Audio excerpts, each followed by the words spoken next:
The baby stroller was still swaying when Oliver Thompson disappeared in Flushing Meadows Park, Queens, New York, on the morning of June 17, 1961. That summer had arrived early, with sunlight gilding the grass where dozens of families gathered for a peaceful weekend. At 10:14 a.m., Oliver's mother, 27-year-old Margaret Thompson, left the bench to make a phone call home from a public phone booth less than 30 steps from the stroller. The 2-year-old boy, with blonde hair and blue eyes, was sitting in it hugging the brown teddy bear he never let go of. A man in a dark-colored shirt stood at the edge of the playground, quietly watching. When Margaret returned just 2 minutes later, the stroller was empty, and her son's laughter had vanished into the bright New York City morning. What happened in the next 12 minutes would haunt America for the 4 decades that followed.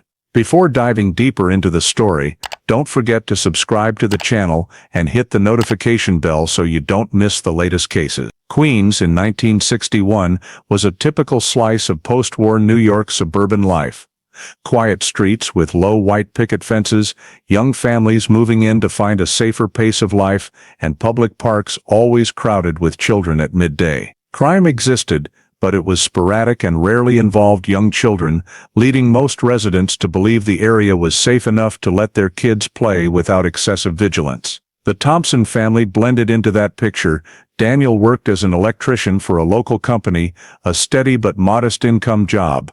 Margaret worked part-time at a laundromat, spending most of her time at home caring for their son. They lived in a small but comfortable ground-floor apartment, managing fine though always budgeting carefully. The mother and son's routine was so consistent it was almost fixed.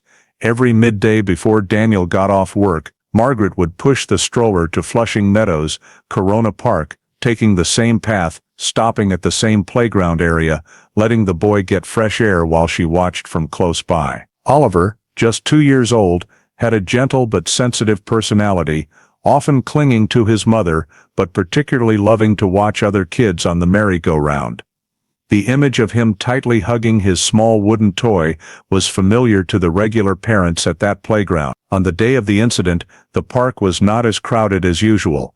Some families had left early because the weather was turning a bit windy. Among those still there was a man no one had seen before, standing several dozen meters from the playground, leaning lightly against a lamppost, observing the area in an indefinable way. At first, Margaret only registered his presence as that of a passerby, but his behavior was unsteady.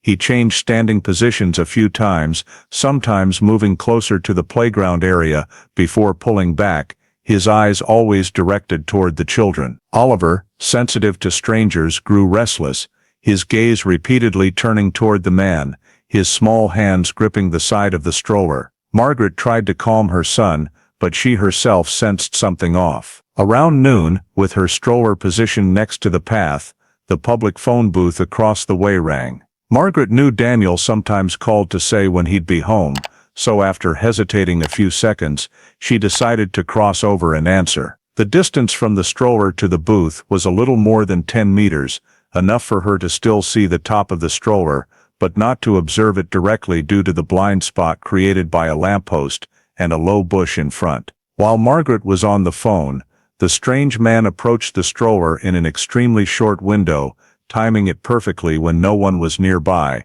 and there was no direct line of sight from the playground. Oliver was lifted quickly and cleanly, without making enough noise to draw attention. The entire sequence took less than a minute. When Margaret returned, the stroller was completely empty, its wheels still spinning crookedly, as if it had just been disturbed. In panic, she ran along the path searching for her son, calling Oliver's name in vain. Some nearby parents scattered to help look, checking behind benches, the grass and the public restrooms, but no one saw Oliver or. After a few minutes of desperation, Margaret returned to the phone booth, her hands shaking so badly she could barely dial, and reported to the police that her 2-year-old son had gone missing in the park. Margaret's call was immediately routed by the emergency dispatch to the missing child under suspicious circumstances category, and notified to the precinct responsible for Flushing Meadows, Corona Park. 2 patrol officers, less than 5 minutes' drive from the scene, were dispatched right away. They found Margaret in a state of crisis next to the empty stroller, noted that its position had shifted slightly from her initial description, and immediately marked the surrounding area to determine the lines of sight of those present in the park at the time of the incident. The park wasn't overly crowded, so approaching witnesses happened quickly. One officer took statements from the group of parents near the playground. The other canvassed a group of teenagers on the western path. Information gathered in the first few minutes revealed 3 notable raw data points. First, a boy around 7 years old said he had seen a person in dark clothing standing near the stroller while Margaret was away. The description was very vague, but it was the only direct clue related to the stroller area. Second, a woman sitting on a nearby bench said she heard quick running sounds but couldn't determine the direction because they blended into the noise of children playing. Third, multiple witnesses agreed on one point: no one saw Oliver after the moment Margaret left the stroller, and the disappearance happened too quickly for it to be just the boy crawling away on his own. Based on the limited information, the 2 officers set up an initial search radius of about 150 meters around the stroller's position and assigned checks of nearby enclosed areas. Public restrooms, bush edges, and paths connecting the playground to the main walkways. They asked those present not to leave the park until statements were collected, while requesting dispatch to send more personnel. However, during the lockdown, a critical error occurred. The exit to the parking lot, only a short distance from the playground, was not blocked in the first few minutes because the officer assigning people couldn't oversee the entire area in time. This led to the assessment that if the perpetrator had used a vehicle to leave, he had enough time to escape the park undetected. Checking all enclosed areas yielded no results, and Oliver not appearing in the initial search radius forced the officer in charge to escalate the case. Request transfer to veteran detective Raymond Halverson, who specialized in child-related cases, and mobilize additional units to expand the search to exits bordering major roads. Just minutes after receiving the notification, Halverson arrived at the park and immediately took over the scene. His first step was to review the entire timeline related to the incident, starting from when the Thompson family arrived at the playground area. He had the patrol officers hand over all initial notes, then reconstructed the sequence of activities in the more than 1 hour before Oliver disappeared. According to the collected data, Margaret and Oliver arrived at the park around 11:20 a.m., stopped at the familiar bench, then moved to the playground area around 11:30. Halverson noted that foot traffic during that time frame was quite low, mostly young families and a few walkers, with no special events or activities that could cause large-scale distraction. When beginning the first detailed statement from Margaret in chronological order, he asked her to describe every movement since entering the park, the route taken, stops made, distance between the stroller and her seat, the moment Oliver shifted from normal to restless, and the call that led her to look away from the stroller. Based on the statement and on-site cross-checks, Halverson determined the critical time window. The moment Oliver disappeared fell within 90 to 120 seconds from when Margaret stepped to the phone booth. This window was short enough to limit the number of witnesses with direct sightlines, but long enough for an adult to approach the stroller, lift the child, and leave the area without drawing obvious attention. From the available information, Halverson created a scene diagram by marking the stroller's position, the phone booth, benches, paths, and exits to the parking lot. He circled blind spots, areas obscured by low bushes or lampposts where an approach could occur without most people in the park seeing it. Based on this diagram, he identified 4 possible escape routes. The first was the western path leading to residential areas. It had low traffic at midday. The second was the eastern path bordering the public restrooms with many hidden spots. The third was the looping grass route to the small southern exit. The fourth, most significant, was the parking lot exit that patrol officers had failed to block in time. It was closest to the stroller and the most likely for a vehicular escape. After completing the diagram, Halverson moved to profiling initial suspect groups based on behavior analysis and appearance context. He divided them into three main categories: people present in the park at the time, including those witnesses saw around the playground, passers-through, joggers, tourists, or park users taking shortcuts, and targeted individuals, those with clear reasons to monitor or approach children. Each group was evaluated by frequency of appearance, feasibility within the time frame, and mobility in the 90-120-second window. Combining these data, Halverson determined the need to gather records of those closest to the stroller, check information on anyone who left the park right after the disappearance, and continue analyzing the possibility that the perpetrator had prepared by visiting the area multiple times in prior days or hours. Finally,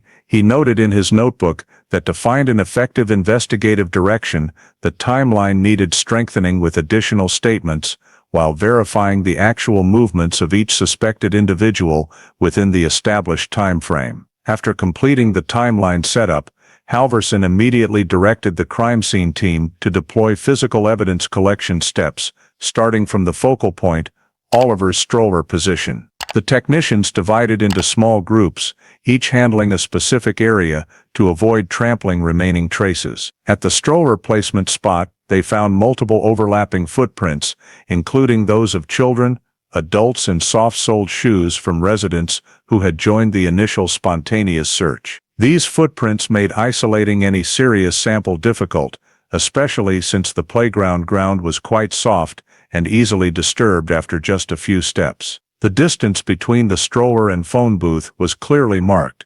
In the middle section, they discovered a short drag mark, about 40 to 50 centimeters, consistent with the stroller possibly being lightly impacted or turned during the approach. However, determining whether that drag mark had legal value or was just from normal movement required cross-referencing with Margaret's description and actual on-site contact conditions. Additionally, the area to the right of the stroller, near a low bush, had slightly disturbed ground, but the shape was not clear enough to confirm it as a footprint or just traces from children running around earlier. The tech team photographed each area from multiple angles, numbered them sequentially, and cross-referenced with the diagram Halverson had created earlier. Evaluating the legal value of these traces under 1961 forensic standards faced many limitations. At that time, there was no DNA analysis, no detailed footprint enlargement modeling, and scene documentation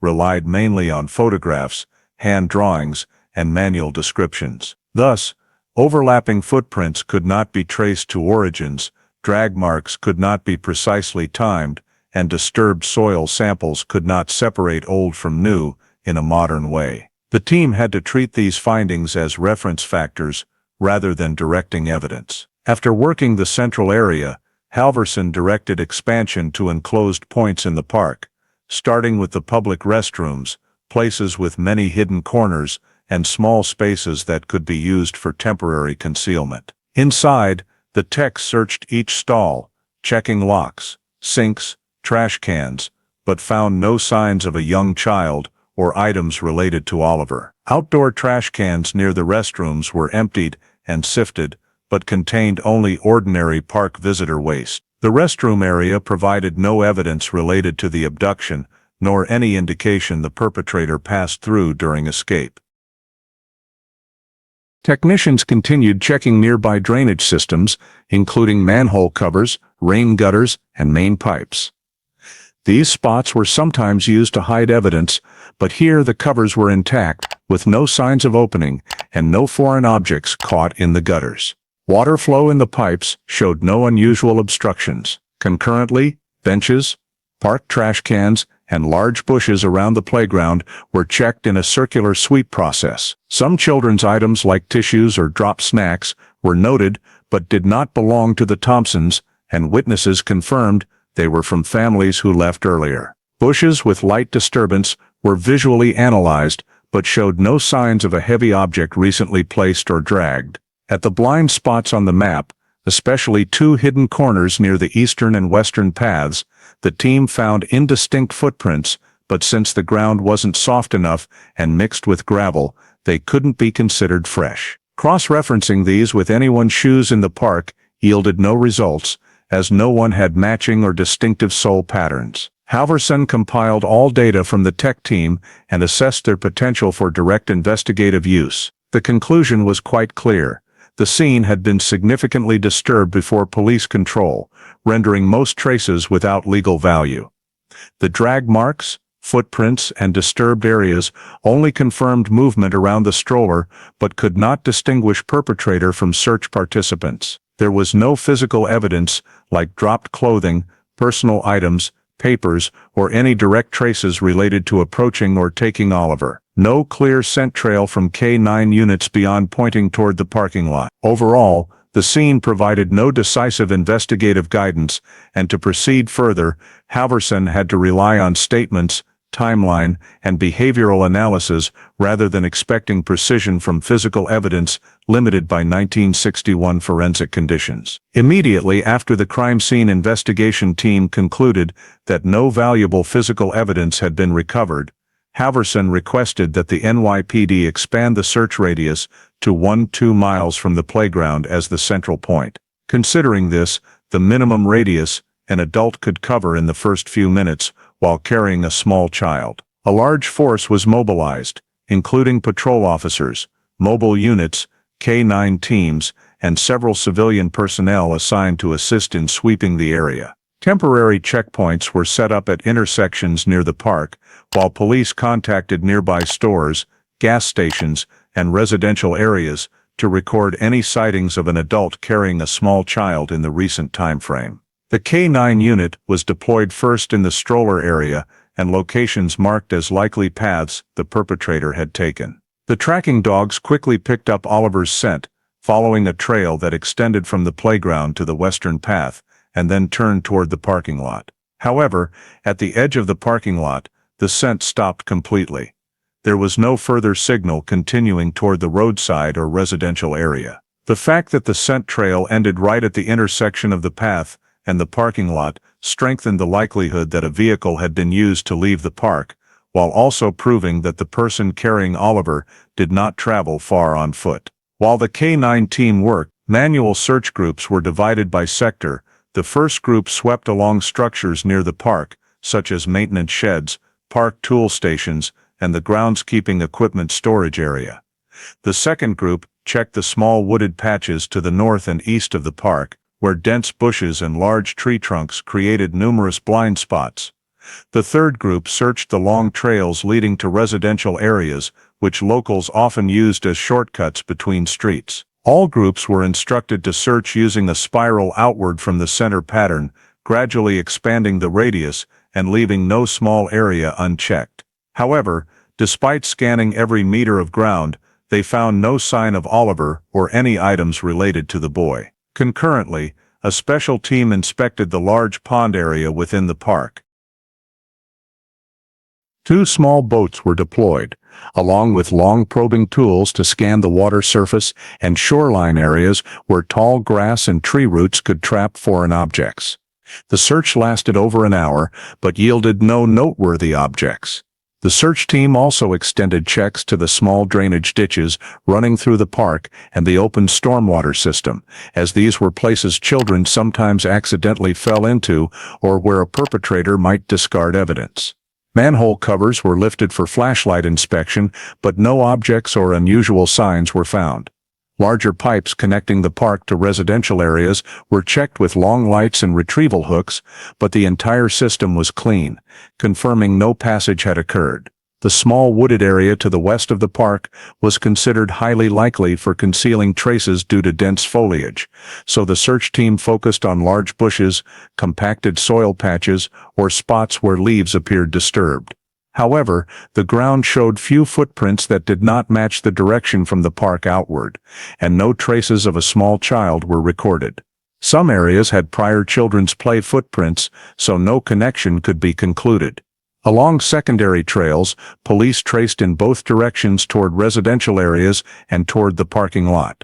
The direction toward residential areas showed no sign of Oliver or the person carrying him passing through, no sightings, no lost child reports, and no discarded items. The direction toward the parking lot, by contrast, had the highest level of disturbance, but it was also an area many people had previously walked through, making it difficult to distinguish relevant traces. Halverson noted this coincided with the point where the K9 scent trail was lost. Sweeping the nearby residential neighborhood, including backyards, alleys, and private garages, also yielded no useful information. No one reported seeing a stranger carrying a child, unusual behavior, or strange noises during the time of the incident. The search force recovered no physical evidence such as toys, clothing, diapers, or items Oliver might have had, indicating the perpetrator's movement was too swift to leave scattered traces along the way. When compiling all search team results, Halverson issued a preliminary assessment. There were no direct traces leading out of the park via trails or on foot.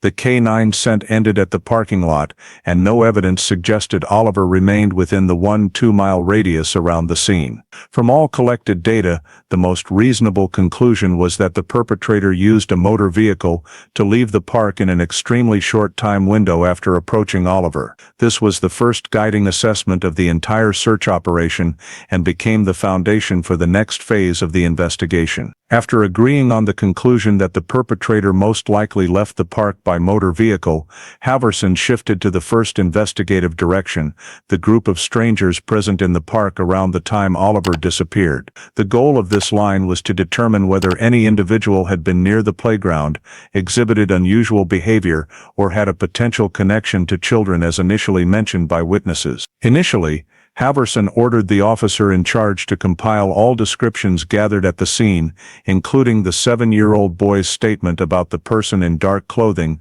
the woman who heard light running footsteps, and other scattered descriptions from remaining park visitors. Although the descriptions were vague, composite sketching was still conducted to provide a basis for comparing behavior and appearance. A simple sketch was created based on the rare common points: an adult male, average height, dark-colored jacket. Since the young witness did not see the face clearly, the facial portion of the sketch was symbolic, focusing on head, neck, shoulder proportions for body type comparison rather than identifying features. After circulating this description internally within the police and reviewing the list of people present in the park, Halverson identified 6 men who appeared between 11 a.m. and nearly noon, based on witness statements, traffic cameras on nearby roads recording pedestrians, and prior patrol officer reports. These 6 men varied in age and clothing, but were all present in or near the playground area at the time Oliver vanished. Halverson ordered the background check team to gather personal information on each resident's occupation, workplace, and movement schedule during the noon hour of the incident. The first was a mail carrier walking through the park to shorten his midday delivery route. He had a time clock punch at the post office at 12:05, proving he left the park in time to make it to work. The second was a high school teacher who regularly jogged at noon, habitually passing the playground and looping back to the eastern exit. He was confirmed by 2 witnesses as continuously jogging without stopping near the stroller.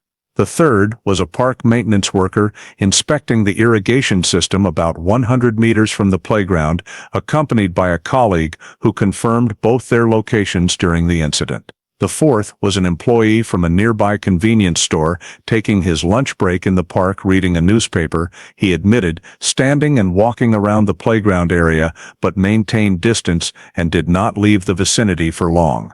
The fifth was a middle-aged man searching for his lost dog, confirmed by 2 children in the park as the person who asked them about a brown dog. His movement was recorded continuously from the northern entrance toward the west. The sixth, most notable, was a man in a dark jacket briefly seen on the Eastern Trail area, matching the boy's initial description. This man was alone and left the park before police arrived. Halverson immediately ordered identity verification based on height, gait, and clothing descriptions. One witness reported seeing him head toward the parking lot but could not recall which vehicle he entered. When cross-referencing schedules, police located a man matching the description who worked at a nearby machine repair shop. He admitted entering the park to shorten his route, but denied standing near the playground. According to his statement, he left the park around 11:55 to return to work. Timing cross-check showed that if accurate, he left the area a few minutes before Oliver disappeared. The investigation team verified his alibi. The repair shop confirmed his presence around 12:15, reasonably matching the route. Halverson continued evaluating the 6 individuals' behavior based on witness description compatibility, ability to approach the stroller in 90-120 seconds, and route time plausibility. The mail carrier and jogging teacher had clear schedules and were easily ruled out. The maintenance worker and convenience store employee had witnesses. The dog searcher exhibited natural interaction with others, unlike evasive behavior. Regarding the man in the dark jacket, despite suspicious points, the lack of direct data and physical evidence of approaching the stroller kept suspicion at a moderate level. Overall, Halverson determined none of the 6 fully matched witness descriptions or had clear motive related to child abduction. No subject had unusual schedules or behavior strongly linking to the disappearance time. None showed hesitation, concealment, or dishonesty at the required suspicion level. Due to the absence of both motive and specific evidence, the investigative direction focusing on strangers in the park reached a dead end, forcing Halverson to accept that the perpetrator might not have been among those initially seen by witnesses or had left the park too quickly to be recorded. After the stranger in the park direction stalled due to lack of direct evidence, Halverson moved to the next line, examining the possibility of internal family involvement in the disappearance. Though low probability, it remained part of the standard NYPD investigative protocol at the time. The initial focus was a general assessment of the Thompson family life, including financial stability, history of conflict, marital disputes, and any pressure factors that could lead to extreme behavior. From initial data, the family was typical working class, with adequate but not abundant income. Daniel worked full-time as an electrician with project-dependent earnings, while Margaret worked part-time to supplement living expenses. Police gathered information from neighbors near the home, noting that the couple occasionally had minor arguments about finances but showed no signs of violence or serious conflict. Some neighbors reported hearing tense conversations, mainly about bills or spending habits, but never major fights or threats. Halverson judged this conflict level insufficient as motive for harming a child, but still ordered detailed financial review to rule out debt or obligations that could lead to desperate acts. Results showed Daniel had no significant bank debt, no loans from informal sources, and no unusual transactions before Oliver's disappearance. With no financial factors suggesting motive, Halverson shifted to analyzing Daniel's work schedule and location at the time of the incident. According to Margaret's initial report and preliminary verification, Daniel was working on an electrical repair job at a commercial site several miles from the park. The investigation team requested time clock records, colleague statements, and the minimum time Daniel was present at the site during noon. Records showed Daniel clocked in at the site warehouse at 7:58 a.m. and signed for tools at 8:10. A colleague confirmed working with Daniel on the same wiring run that morning and continuing work discussion until about 11:45. Cross-referencing statements, the interval from Daniel leaving his position to call Margaret until Oliver's disappearance was too short for him to leave the site.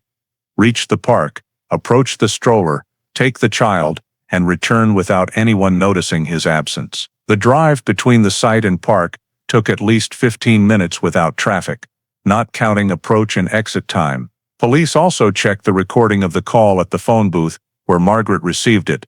Call duration matched both parties' statements with no suspicious points. This reinforced that Daniel was indeed at work and only called to say he would be late home, unrelated to approaching Oliver. Halverson continued expanding checks to other close family members living in the city. Police verified none were near the park or exhibited suspicious behavior at the time. The Thompson family was small with no relatives in difficulty or history of internal conflict.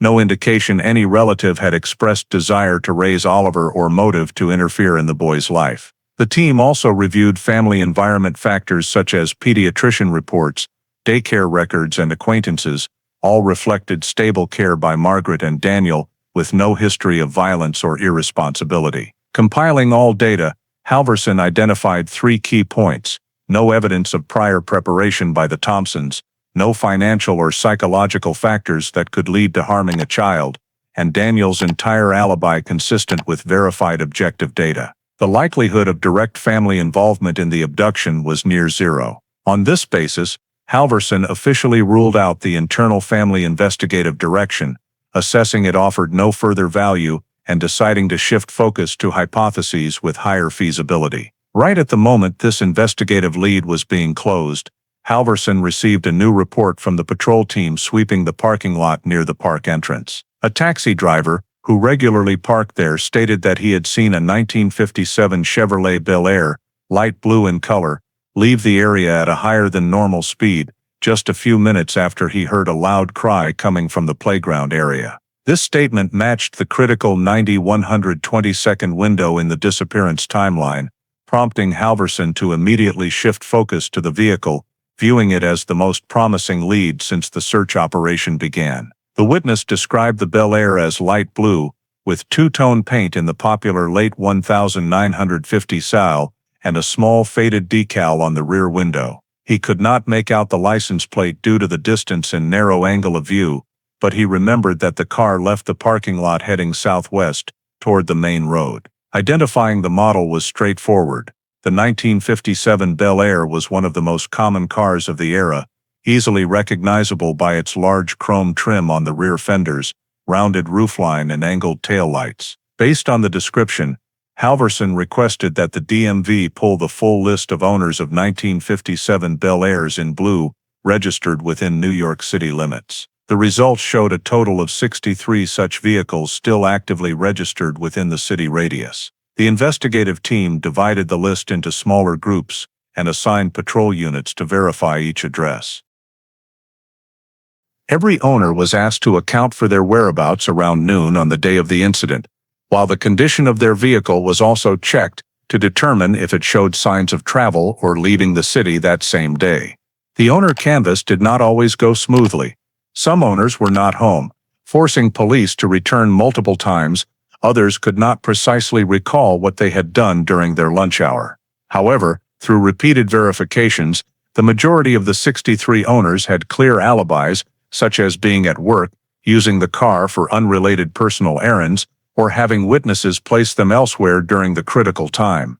By the end of the second day of canvassing, Halverson received a report about one unusual case. A blue 1957 Bel Air had changed ownership on the very day of the disappearance, a detail that immediately caught his attention.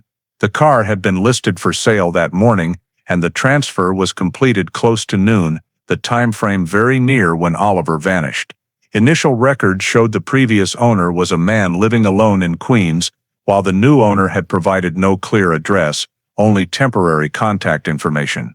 When reviewing the file, Halverson discovered that the seller had left the city within less than 48 hours of the transaction, citing a job transfer to another state. This raised suspicions if the sale occurred right around the time of the incident and the former owner fled the city shortly afterward.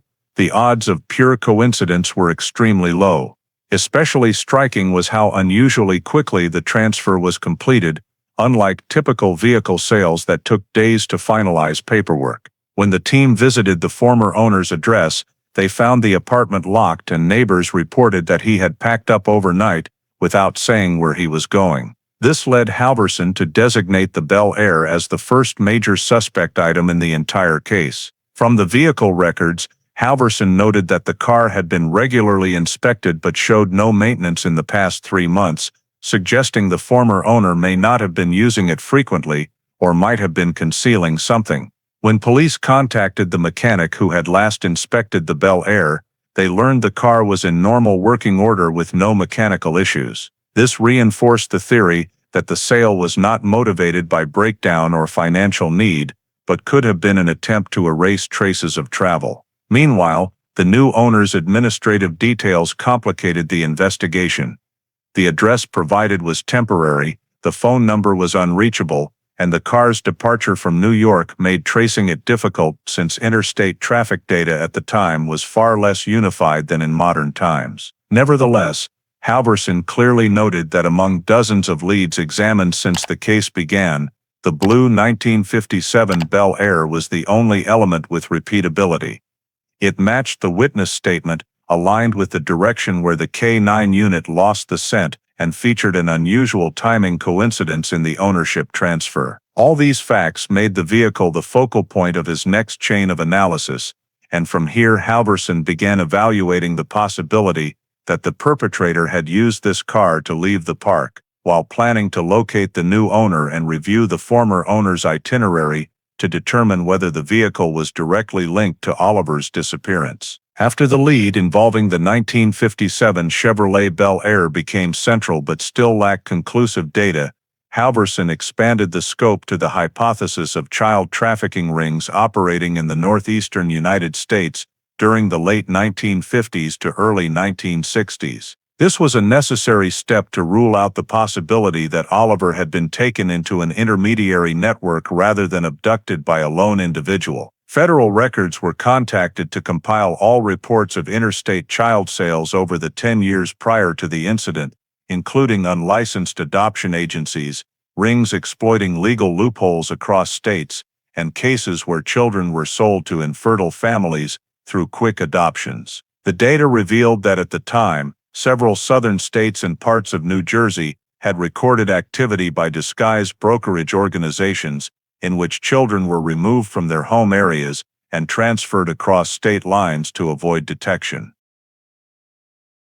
Halverson requested a review of any intersections between these rings and the Queens area, checking whether any brokerage or intermediary activity had been noted within New York City, especially around Flushing Meadows, Corona Park, in the 6 months before the disappearance. However, no reports indicated that child trafficking rings had operated directly in the park area or that suspicious individuals had passed through. To increase certainty, the team also examined informal adoption organizations of the era, including groups previously suspected of accepting children outside state welfare channels. Lists of children removed without proper procedure were cross-checked against timing, age, gender, and behavior of involved individuals. The goal was to identify similarities in approach methods, such as targeting children in parks, playgrounds, or public places where parents might briefly lose vigilance. The screening results showed that most black market adoption scandals of the period occurred primarily in hospitals, maternity homes, or through family brokerage channels. None involved approaching children in parks like Oliver's case. Halverson continued analyzing other child disappearances of similar age in the Northeast during the 1950s, 1960s. The purpose was to look for common patterns such as brief disappearance windows, crowded locations, no physical evidence, and no signs of violence. Several other cases were listed, but upon detailed comparison, most involved family dysfunction or internal conflict rather than public abductions. A few children were taken across state lines and later recovered, but the transportation methods and perpetrator behavior differed entirely from Oliver's case structure. Additionally, trafficking rings of the era typically operated on a profit-driven model. Children were sold or placed with infertile families via intermediaries. If Oliver had entered such a ring, the perpetrator would likely have needed more preparation time, including contacting brokers, forging documents, or arranging handoffs. However, Oliver's timeline was too short and opportunistic.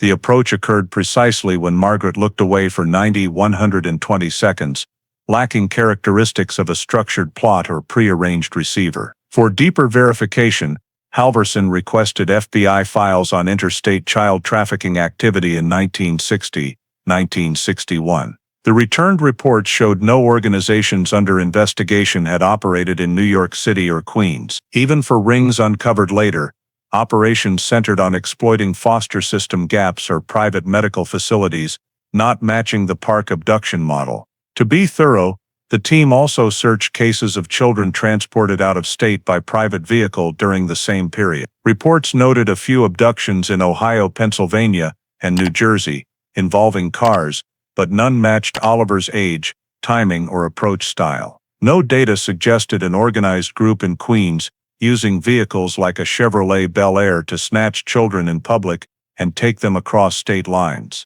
When compiling all information from federal, state, and social welfare agencies, Halverson concluded there was no direct or indirect evidence that Oliver had been taken into a trafficking ring. None of the operational patterns from that era matched the park events, and similar age disappearances lacked methodological parallels. Thus, the trafficking lead was eliminated, and Halverson noted that the case was most likely unrelated to an organized network, though the hypothesis had been considered early on to avoid overlooking rare possibilities. After formally ruling out organized child trafficking rings, Halverson compiled the entire investigative progress since Oliver's disappearance to assess whether to expand the case further or move the file to pending status. This review revealed that the four main investigative avenues, strangers in the park, family involvement, the blue 1957 Chevrolet Bel Air, and trafficking hypothesis, all yielded negative results or insufficient data to advance.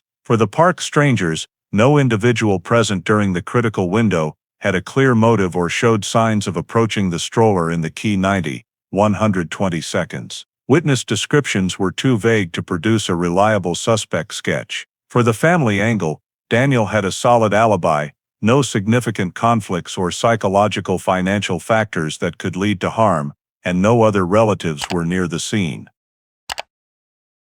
The trafficking direction was eliminated due to lack of any data showing those groups' patterns matched how Oliver was approached and taken. No comparable cases existed in the area or time frame. As for the Bel Air, though the strongest suspect element, the owner's departure and same-day transfer raised questions, but 1960s NYPD lacked legal or technical tools to track a vehicle that had left the city, and no physical evidence proved direct involvement in the abduction. The witness statement about the car only described unusual behavior, insufficient to launch an interstate investigation. When merging the four avenues and comparing data compatibility, Halverson reached a critical conclusion. The case lacked the three pillars needed for continued active investigation: forensic evidence, strong witnesses, and behavioral pattern. No forensic evidence, because the scene was contaminated before sealing, footprints overlapped, and no items directly tied to Oliver were found within 1-2 miles. No strong witnesses because all information was suggestive only. No one directly saw the perpetrator's face or actions, and indirect statements could not be cross-verified due to limited viewing angles. No behavioral pattern because the abduction was opportunistic, not matching any recorded crime models in New York at the time, not ransom kidnapping, not custody dispute, not repeated targeting of children, and not organized ring tactics. The case was strangled by the very brevity of the incident. 120 seconds, fast enough for the perpetrator to approach and flee, but too short for any witness to see clearly, and too late for police to fully seal the park. For weeks afterward, Halverson continued requesting re-canvases of each avenue, hoping for new leads from area reports. Yet no calls reported sightings of a child matching Oliver, no suspicious strangers were observed, and no vehicles matching the suspect Bel Air were located. With each passing day, the likelihood of useful new information dwindled to nearly zero. By early 1962, after months with no progress, NYPD Command had to make the procedural decision, move the Oliver Thompson file to inactive status, not fully closed but suspended due to lack of leads. This did not mean the case was abandoned, but no new resources would be allocated unless significant new information emerged to reopen it. For the Thompson family, this was the moment they faced a painful reality. Official search efforts had reached their limit. Margaret gradually descended into despair as the initial intense days turned into months of fruitless waiting. She kept visiting the park, sitting near the playground, and watching the corners the perpetrator might have used. But each day only deepened her sense of loss of control. Daniel tried to maintain his job for family stability, but he too grappled with helplessness over failing to protect his son. Neighbors continued emotional support, but it faded over time as they could do little beyond sharing the grief. Once the case officially went inactive, the family had no new avenues to pursue, and no means to investigate independently. All that remained was a file with fading hope and the unresolved anguish over what happened in those brief minutes that noon. In 1971, when the NYPD began implementing a new policy on classifying and archiving unsolved cases, the Oliver Thompson case, which had lain dormant for nearly a decade in the precinct's files, was officially transferred to the newly established Cold Case Unit, a division created to review stalled investigations that still held potential for pursuit. The file was transferred in its original condition: yellowed old newspaper clippings, pencil-drawn crime scene sketches, typewritten witness statements, and the initial suspect list with Halverson's handwritten notes, still intact. Carter, the technician responsible for receiving the files, noted that the case fell into the category of lacking core witnesses and legal physical evidence, but it was retained due to its sensitive nature. The victim had disappeared at just 2 years old, and the case had caused a major stir at the time it occurred. The Cold Case Unit's review team began by reclassifying every component in the file. They cross-referenced the crime scene sketches with photographs taken by the technical team in 1961 to reconstruct the park's layout at that time, noting areas that had changed over the years. The suspect list was reorganized into 3 groups: witnesses present in the park, indirectly related individuals, and subjects who had been mentioned but lacked sufficient grounds for formal profiling. The few remaining items of physical evidence, primarily footprint photographs, layout diagrams, and scene reports, were re-examined to assess their potential use in new scientific analyses, though the team was well aware of the limitations of 1971 technology, which did not allow for much expansion. Nevertheless, they followed procedure, as some cases from the same era had seen progress through re-examining points overlooked in behavioral analysis. It was precisely during the re-examination of the list of people seen around the park on the day of the incident that the name Franklin Carter was flagged for the first time in the subjects requiring further consideration category. In the original file, Carter appeared only fleetingly in the initial notes of a patrol officer, a man seen walking past the southern path roughly 15 minutes before and after the disappearance. Since no one had witnessed him near the stroller at the time, there was no clear description of unusual behavior, and given the heavy foot traffic in the park, Halverson had not included Carter on the main suspect list. However, when the Cold Case Unit cross-checked timelines and movements of everyone present around the park, they realized Carter was the only individual without a clear alibi record. He had no confirmation of his exact location between 11:50 and 12:10, and no record of which direction he left the park. This was not incriminating evidence, but it was the first reason Carter became a point of interest in a context where all other suspects had been ruled out by hard data. The review team continued searching for additional information on Carter in the NYPD's archival systems, but found very little. Carter had resided in Queens in the early 1960s, worked seasonal labor, had incomplete residency records, and left his registered address shortly after the disappearance.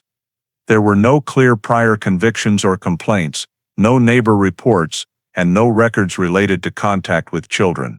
This made Carter's profile both noteworthy due to the information gaps and difficult to pursue, because there was no strong data foundation to launch an investigation. The Cold Case Unit continued checking whether any old evidence could connect to Carter, but since the initial case had yielded no forensic traces, and the scene notes contained no specific identifying information, they drew no conclusions. After weeks of review, the team noted Carter in the category of subjects who may require further checks if new data emerges, but due to the lack of behavioral markers and independent witnesses, they could not proceed to steps like interviewing or surveillance. The case, though reopened in the form of a review, remained stuck for the very gaps. Halverson had once faced no physical evidence for reanalysis, no living witnesses providing strong descriptions, and no behavioral traces matching known criminal patterns. In the final 1971 summary, the Cold Case Unit noted that the Oliver Thompson case had no current breakthrough leads,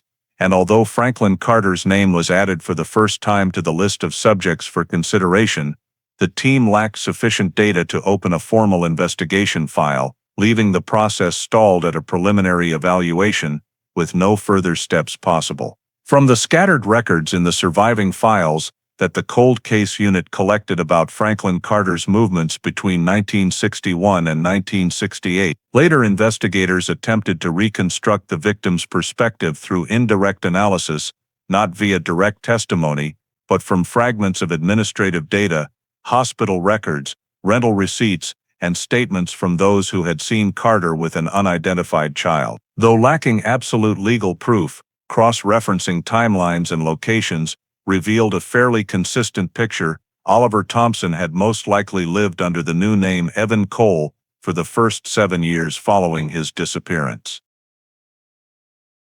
Information about this identity first appeared in a Newark hospital record from 1963, where Carter brought a roughly 3-year-old boy in for pneumonia treatment, registering the child as Evan Cole with no birth certificate and no second guardian. Later, in a 1965 preschool record in Camden, a boy named Evan Cole appeared, with an inconsistent birth date, but matching Oliver's age range, enrolled by Carter on a temporary basis. The consistency in how Carter presented information, always claiming the child's mother had left, and never providing details, helped the cold case unit determine that Evan Cole was not a legal identity, but one Carter had fabricated to conceal the child's origins. When analyzing Carter's living environment during this period, based on indirect data, investigators noted his constant relocations: Queens 1961, 1962, Newark 1962, 1964, 1966, and the outskirts of Philadelphia 1966, 1968. All these locations were in working-class areas where residency checks were lax, and a man living with an undocumented child drew little attention. Landlords interviewed years later gave similar descriptions. Carter was reclusive, caused no trouble, paid rent on time, and almost never let the child play outside. One landlord in Newark recalled that the kid rarely cried but also never laughed loudly, reflecting a highly controlled living environment. Another consistent point was that Carter prevented Evan from interacting with other children. According to the 1965 preschool record, Evan attended for only 3 weeks before being withdrawn, without clear reason. The teacher noted briefly, "Child is quiet, slow to respond, uncomfortable around adults." Though not legal evidence, this reflected the impact of an isolated upbringing. From indirect data, the cold case unit assessed that Carter tended to maintain a socially isolated environment to exert absolute control over Evan's interaction. Throughout 1961, 1968, there were no records of Evan having friends or being cared for by any adult besides Carter. Each relocation happened abruptly, often with only a few weeks between leaving an old address and appearing at a new one. This made tracing through local records nearly impossible at the time. Carter's behavior pattern of isolation, control, restricted contact might not have been seen as criminal in isolation, but from a modern investigative perspective, it precisely described a style of upbringing designed to conceal the child and prevent access by authorities. Carter avoided all verifying systems, no proper school registration, no hospital visits at major facilities, except when necessary, no bank accounts, and always cash payments. In the 1963 hospital record, Carter refused to provide information about the child's mother and gave an address with no long-term record. Investigators noted that Carter had the ability to blend into social structures, leaving no financial traces, forming no relationships, and preventing others from asking questions. Some data from administrative records of the era showed Carter held temporary jobs, often as a laborer, seasonal worker, or night shift in warehouses, jobs requiring minimal paperwork. This allowed him to keep the child with him without scrutiny or welfare agency oversight. From a psychological analysis of his parenting behavior, the cold case unit concluded Carter exhibited possessive attachment tendencies, no evidence of overt violence in collected data, but clear signs of a dependent imposing pattern where the child had no freedom of movement, was never out of sight, and formed no bonds with others. One landlord in Camden described Carter as never letting the kid out of his sight when outside, consistent with the behavior of someone fearing the child might be recognized or the relationship's irregularity noticed. Additionally, All records related to Evan Cole were kept private by Carter during relocations. No copies, no documents, no traces. Each new location treated him and Evan as complete newcomers. Overall, the 1961-1968 period painted a picture of Oliver, under the name Evan, as a child raised in an environment without clear physical violence, but with severe social isolation. Carter's relocation markers and residency behavior showed he deliberately created a small closed world where no one had reason to question the child's identity. When the Cold Case Unit first encountered this data in 1971, they noted that, though it was inference from many indirect pieces, it remained the clearest picture they could construct of Oliver's early years after leaving the park in the arms of the person who took him. As the Cold Case Unit delved deeper into information about Franklin Carter, following indirect clues suggesting he lived with a boy matching Oliver's age, they decided to conduct a comprehensive analysis of Carter's records to determine the true extent of his involvement. The review began with old NYPD data from the 1950s, uncovering a factor overlooked in the initial investigation. Carter had been briefly detained in 1956 for approaching a minor at a local playground. Records stated he tried to persuade an 8-year-old boy to leave the school area with him, but without assault, the law at the time only charged trespassing and released him. This was not a serious conviction by legal standards, but a significant behavioral red flag from a modern perspective. Next, the Cold Case Unit examined Carter's official and unofficial residency history. Residency records from 1959, 1962, showed Carter lived at 3 rental addresses in Queens, one of which was just over a mile from Flushing Meadows, Corona Park. This geographic proximity aligned with the theory that the perpetrator might be someone familiar with the area, capable of observing the Thompson family's habits before acting. Not stopping there, when cross-referencing motor vehicle records, the Cold Case Unit uncovered previously missed information. Carter owned a 1957 blue Chevrolet Bel Air, exactly matching a witness description from the day Oliver disappeared. The car was registered to Carter until June 1961, right around the time of the abduction, before being transferred on the day of the incident. This matched prior information that the car was sold during a sensitive period, but now linked to Carter as owner, the connection became far more serious. The Cold Case Unit continued tracing Carter's schedule based on employment data, bills, and scattered records across states. Just 1 week after Oliver's disappearance, Carter quit his construction site job as a helper, took no further shifts, and never returned for his final paycheck. Unusual behavior for a working-class individual in that economic context. Within 48 hours of the incident, Carter vacated his Queens residence without notifying the landlord, leaving no forwarding contact, and according to one neighbor, loaded a few bags and something like a small wooden crate.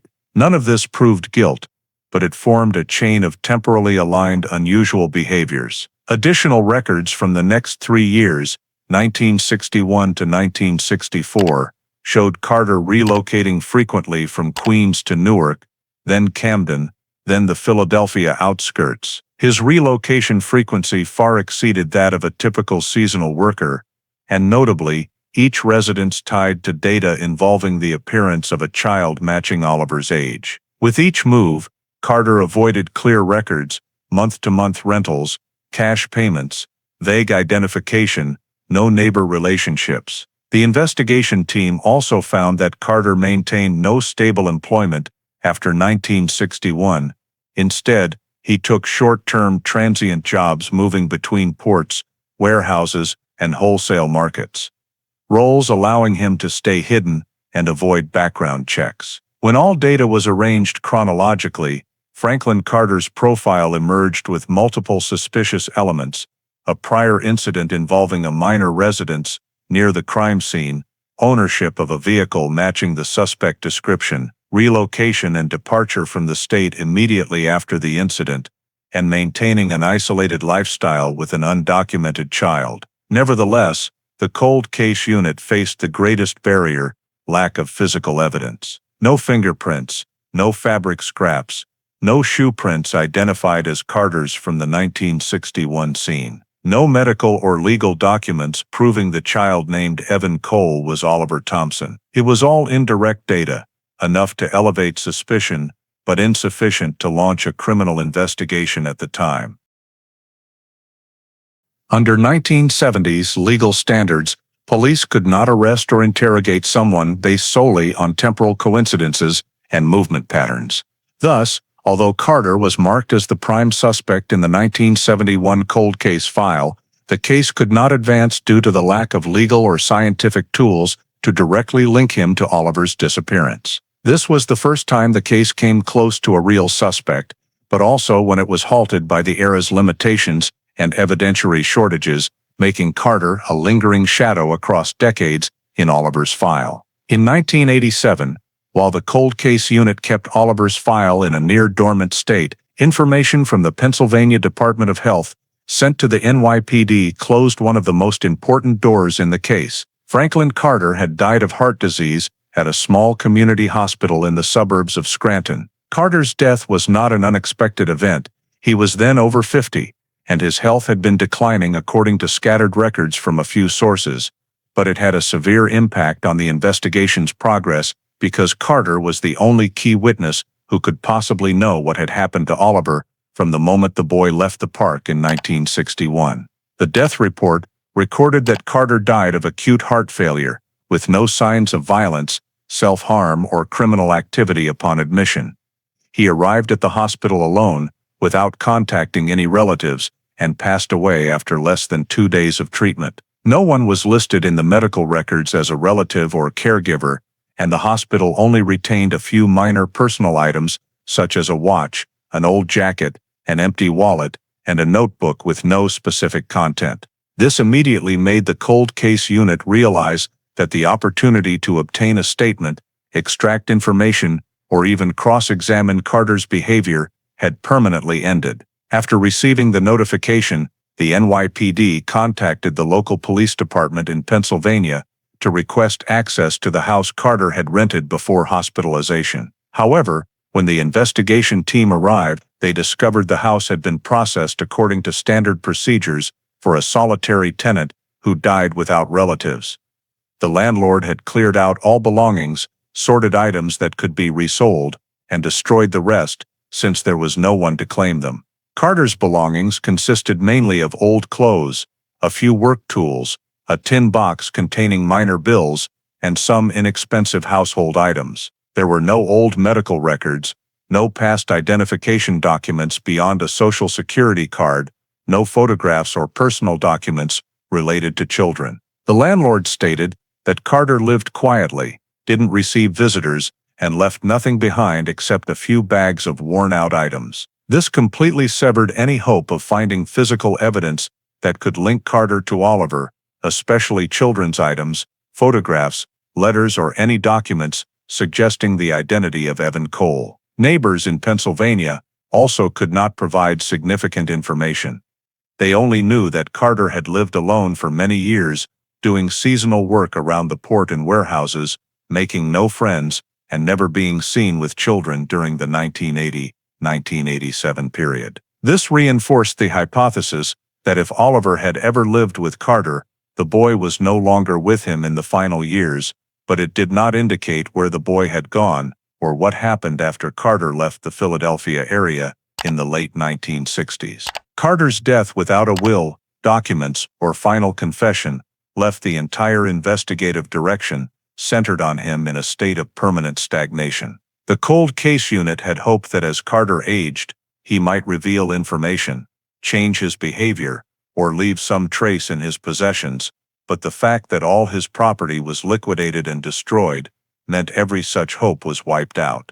There were no old boxes to examine, no papers to trace origins, no diaries or personal notes, nothing to reveal where Oliver had been taken or how long Carter had kept him after 1968. Additionally, all efforts to locate acquaintances, co-workers, or former neighbors from the period when Carter lived with the child yielded no results. Those who had lived near Carter in Newark and Camden had moved away, many had died, and some remembered nothing beyond he lived quietly, and no one knew much about the child with him. With no one left to extract direct information from, Carter's entire behavioral file was closed as an unexpandable dataset.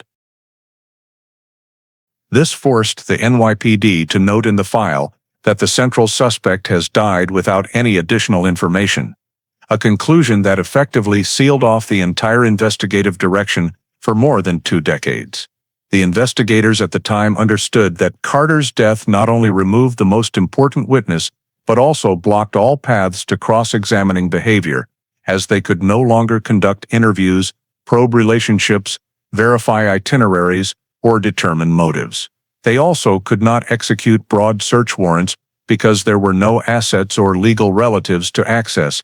All traces had been destroyed by ordinary administrative procedures. Ultimately, the cold case unit had to place the file in a deep freeze status, not because the case no longer mattered, but because there were no longer any footholds to delve deeper, as the only person capable of knowing the truth had permanently taken it all to the grave. When Carter died in 1987 and the case fell into complete stagnation, Oliver's life, now under the identity of Evan Cole, was entering adulthood, where he himself did not realize that everything around him was built on a fabricated foundation. Throughout his isolated childhood, Evan had little opportunity to interact with government agencies or administrative systems requiring documentation. Carter always chose environments that did not require strict identity verification, small private preschools, working-class neighborhoods without long-term contracts, odd jobs without government records. But as Evan entered his teenage years and then adulthood, the lack of official documents began to become a problem that Carter could no longer fully control, especially when they moved to Syracuse in the late 1960s. Syracuse at that time had stricter administrative oversight compared to the areas Carter had previously lived in, and to allow Evan to continue schooling, Carter was forced to submit an incomplete set of documents that flexible educational institutions accepted due to the single-parent family circumstances. Evan's enrollment records included a notable note: no birth certificate, substituted with a guardian's affidavit. This was unusual, but not enough to trigger deeper scrutiny at the time.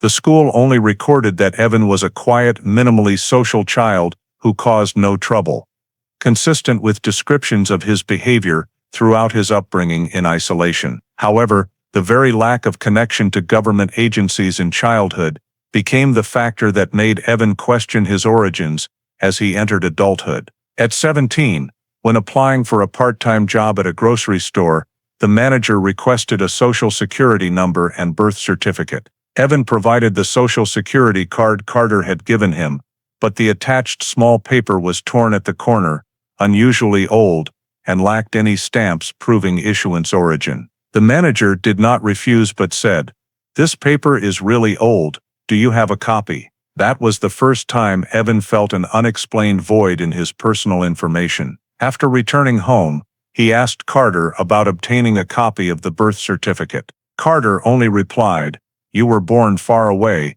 your mother left nothing behind. We only have this." But his voice was not as confident as usual. Evan realized Carter was evading, and this was not the first time. When Evan was younger, every time he asked about his biological mother, Carter would respond hesitantly or change the subject. He always said she had left, didn't want to raise you, or had died long ago, but Carter never described any real memories of her. That vagueness became a shadow in Evan's mind throughout his adult years. Entering his 20s, when Evan began wanting to enroll in a vocational course, he was forced to provide more personal information, and this was when he confronted a series of gaps that Carter had previously skillfully concealed. In his childhood school records, Evan's birth date was listed as 3 different years across 3 institutions: 1959, 1960, and 1961. Nowhere was there a copy of a birth certificate. Carter always explained that we moved a lot, so the information got mixed up. But Evan clearly sensed the abnormality when seeing teachers' notes. No official documentation provided, guardian uncooperative, records from previous residents unverifiable. These notes were not imaginary, they were right there in the files. Evan happened to view when the school transferred archives. On another occasion, when needing to apply for a vocational training loan, the bank employee required proof of place of birth. Evan brought the only document Carter had ever kept, a thin piece of paper, unclear origin. No stamps, no signature, only handwritten Evan Cole, born 1961. The bank employee bluntly said, "This isn't valid, you need a real birth certificate." For the first time in his life, Evan found himself blocked by something he could not explain. Every question about the past led him back to a state of empty data. He did not remember ever having a birth certificate. He did not remember ever being taken to any registration office. He did not remember ever seeing any newborn photos. In Carter's final years, he barely mentioned the past anymore, revealing no traces related to Evan's origins. After Carter's death, Evan continued living in Syracuse, working in a repair shop and living simply. But the feeling of lacking identity increasingly became a psychological burden. He began gathering all the papers Carter had left: old bills, handwritten scraps, old envelopes, unnamed notebooks. Everything was empty or contained only trivial information. There were no documents proving the relationship between him and Carter, nor anything confirming when, where, or to which family Evan truly belonged. That very emptiness led Evan to suspect that Carter might not be his biological father, and that the entire Evan Cole identity might be a constructed framework. That suspicion intensified when Evan recalled Carter's unusual behaviors in the past. Never letting him play with other children, excessive vigilance when anyone inquired, moving houses just because a landlord wanted to verify documents.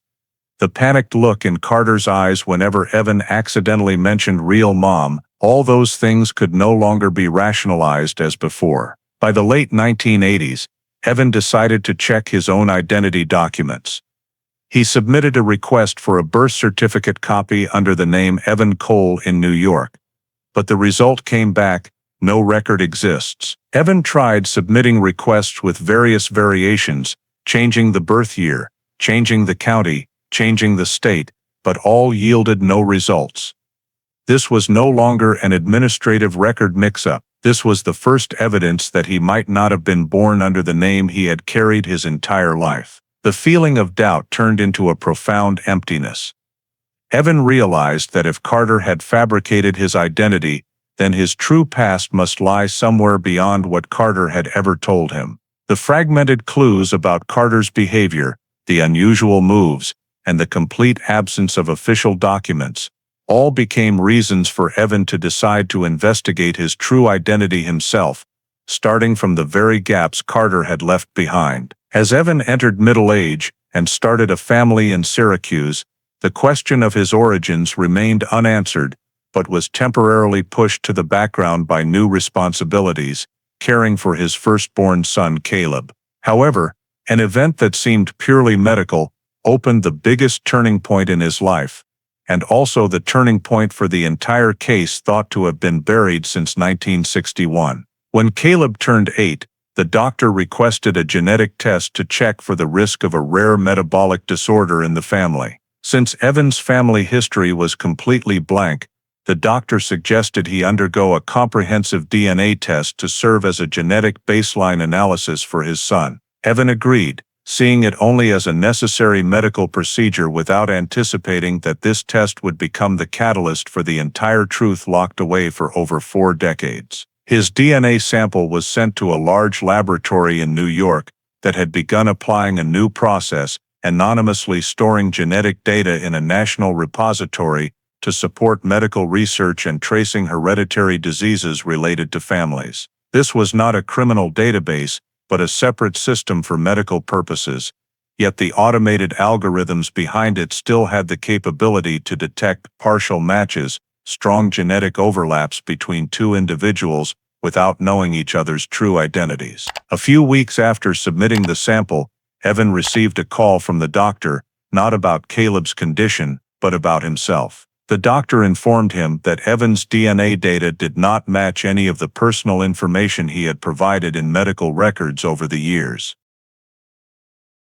Details, such as place of birth, date of birth, and especially the surname Cole, had no genetic or administrative linkage to any original records in the system. Although this was not a direct medical issue, the system's inability to link Evan's DNA to any background information required the laboratory to report it under new standards for records with unverified origins. This triggered a deeper review process. During this review, the national algorithm detected something unexpected.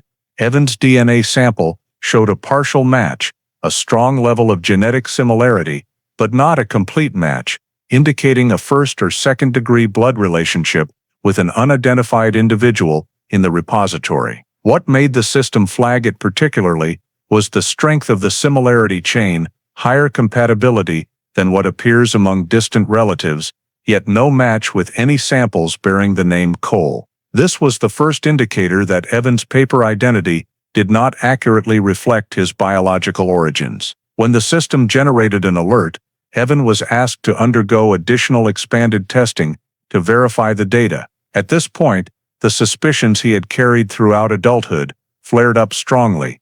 Everything Carter had ever said could be false.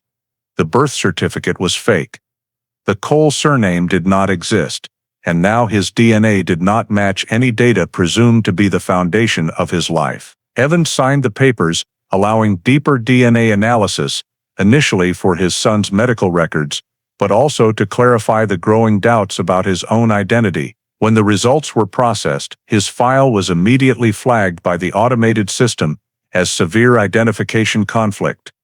The DNA sample did not fully match any valid personal records, instead linking to an unverified data entry in the Missing Persons, Unidentified Family Connections repository, a category added since the late 1990s to assist long-standing cases of lost relatives spanning decades. The related identifier was not in the list of living persons or standard medical records, but belonged to a group of families who had reported a missing child long ago. Due to strict privacy regulations, Evan was not provided detailed information at this stage, but the very existence of that partial match became an unforeseen breakthrough, the first time creating a crack in the shell of identity that Carter had built around his life.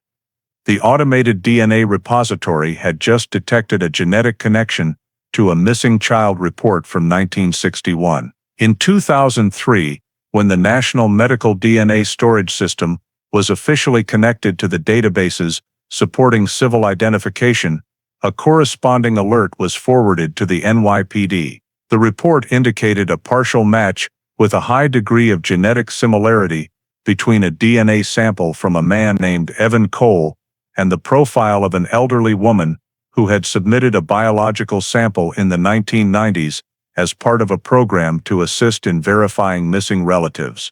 Margaret Thompson. This alert was sent directly to the Cold Case Division, where detectives Laura Briggs and Marcus O'Neill, two investigators on the team specializing in historical missing persons cases, were monitoring cases with unusual DNA matches. The call came in the morning as a priority notification, stating that an adult male subject has a genetic structure consistent with a child victim reported missing in 1961. O'Neill immediately pulled the original file from the cold case archives, a thin yellowed folder labeled Oliver Thompson, missing 1961, Queens. When Briggs opened the file, all the old data appeared: pencil-drawn crime scene sketches, suspect lists, photos of the playground, and Halverson's lengthy notes. This was the first time in decades that the case had a clear scientific lead. The investigation team began by verifying the information in the DNA database.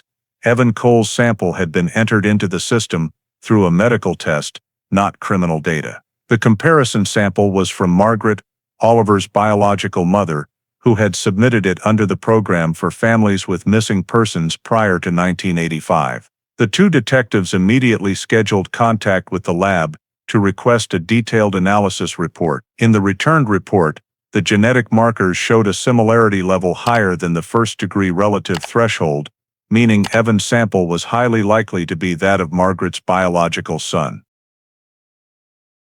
However, since data from different systems could sometimes produce minor errors, Briggs and O'Neill decided to conduct a direct comparison test, the only way to establish identity with absolute certainty.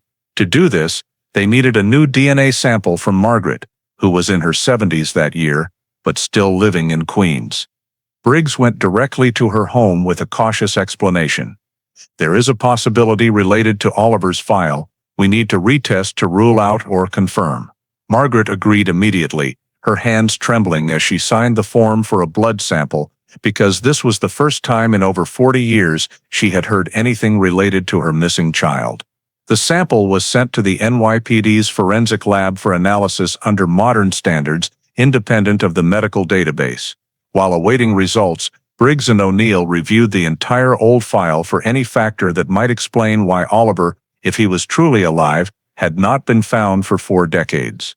They reread every Haverson report, every dismissed investigative lead, every note about Carter, and paid particular attention to the detail of the 1957 blue Chevrolet Bel Air, the only coincidence between the witness and Carter's movements. But all analysis at this point was merely referential. The deciding factor lay in the DNA results. A week later, the lab sent an urgent notification. Both Briggs and O'Neill were present when the forensic specialist opened the envelope containing the conclusion. The report stated clearly, "The DNA sample of Evan Cole and the DNA sample of Margaret Thompson show a 99.998% match consistent with a mother-biological son relationship." There was no doubt left. Evan Cole, the man living in Syracuse who had grown up without knowing his origins and carrying an invalid identity, was Oliver Thompson. The child who disappeared from a Queens park on the afternoon of June 17, 1961. Briggs sighed deeply, while O'Neill simply noted in the record, File 61Q1473, status changed to victim identity established. After 42 years, for the first time, this missing persons case was no longer a void. They did not yet know where Oliver fit into the investigative picture or what had happened after the boy left the park. But the cold case division now had a solid foundation. The victim had been found and was alive. That was enough to reopen the entire case, making it one of the officially reactivated cold case files of 2003. After the DNA results confirmed that Evan Cole was Oliver Thompson, Briggs and O'Neill entered the next phase, identity verification through morphological analysis and age-progressed facial reconstruction.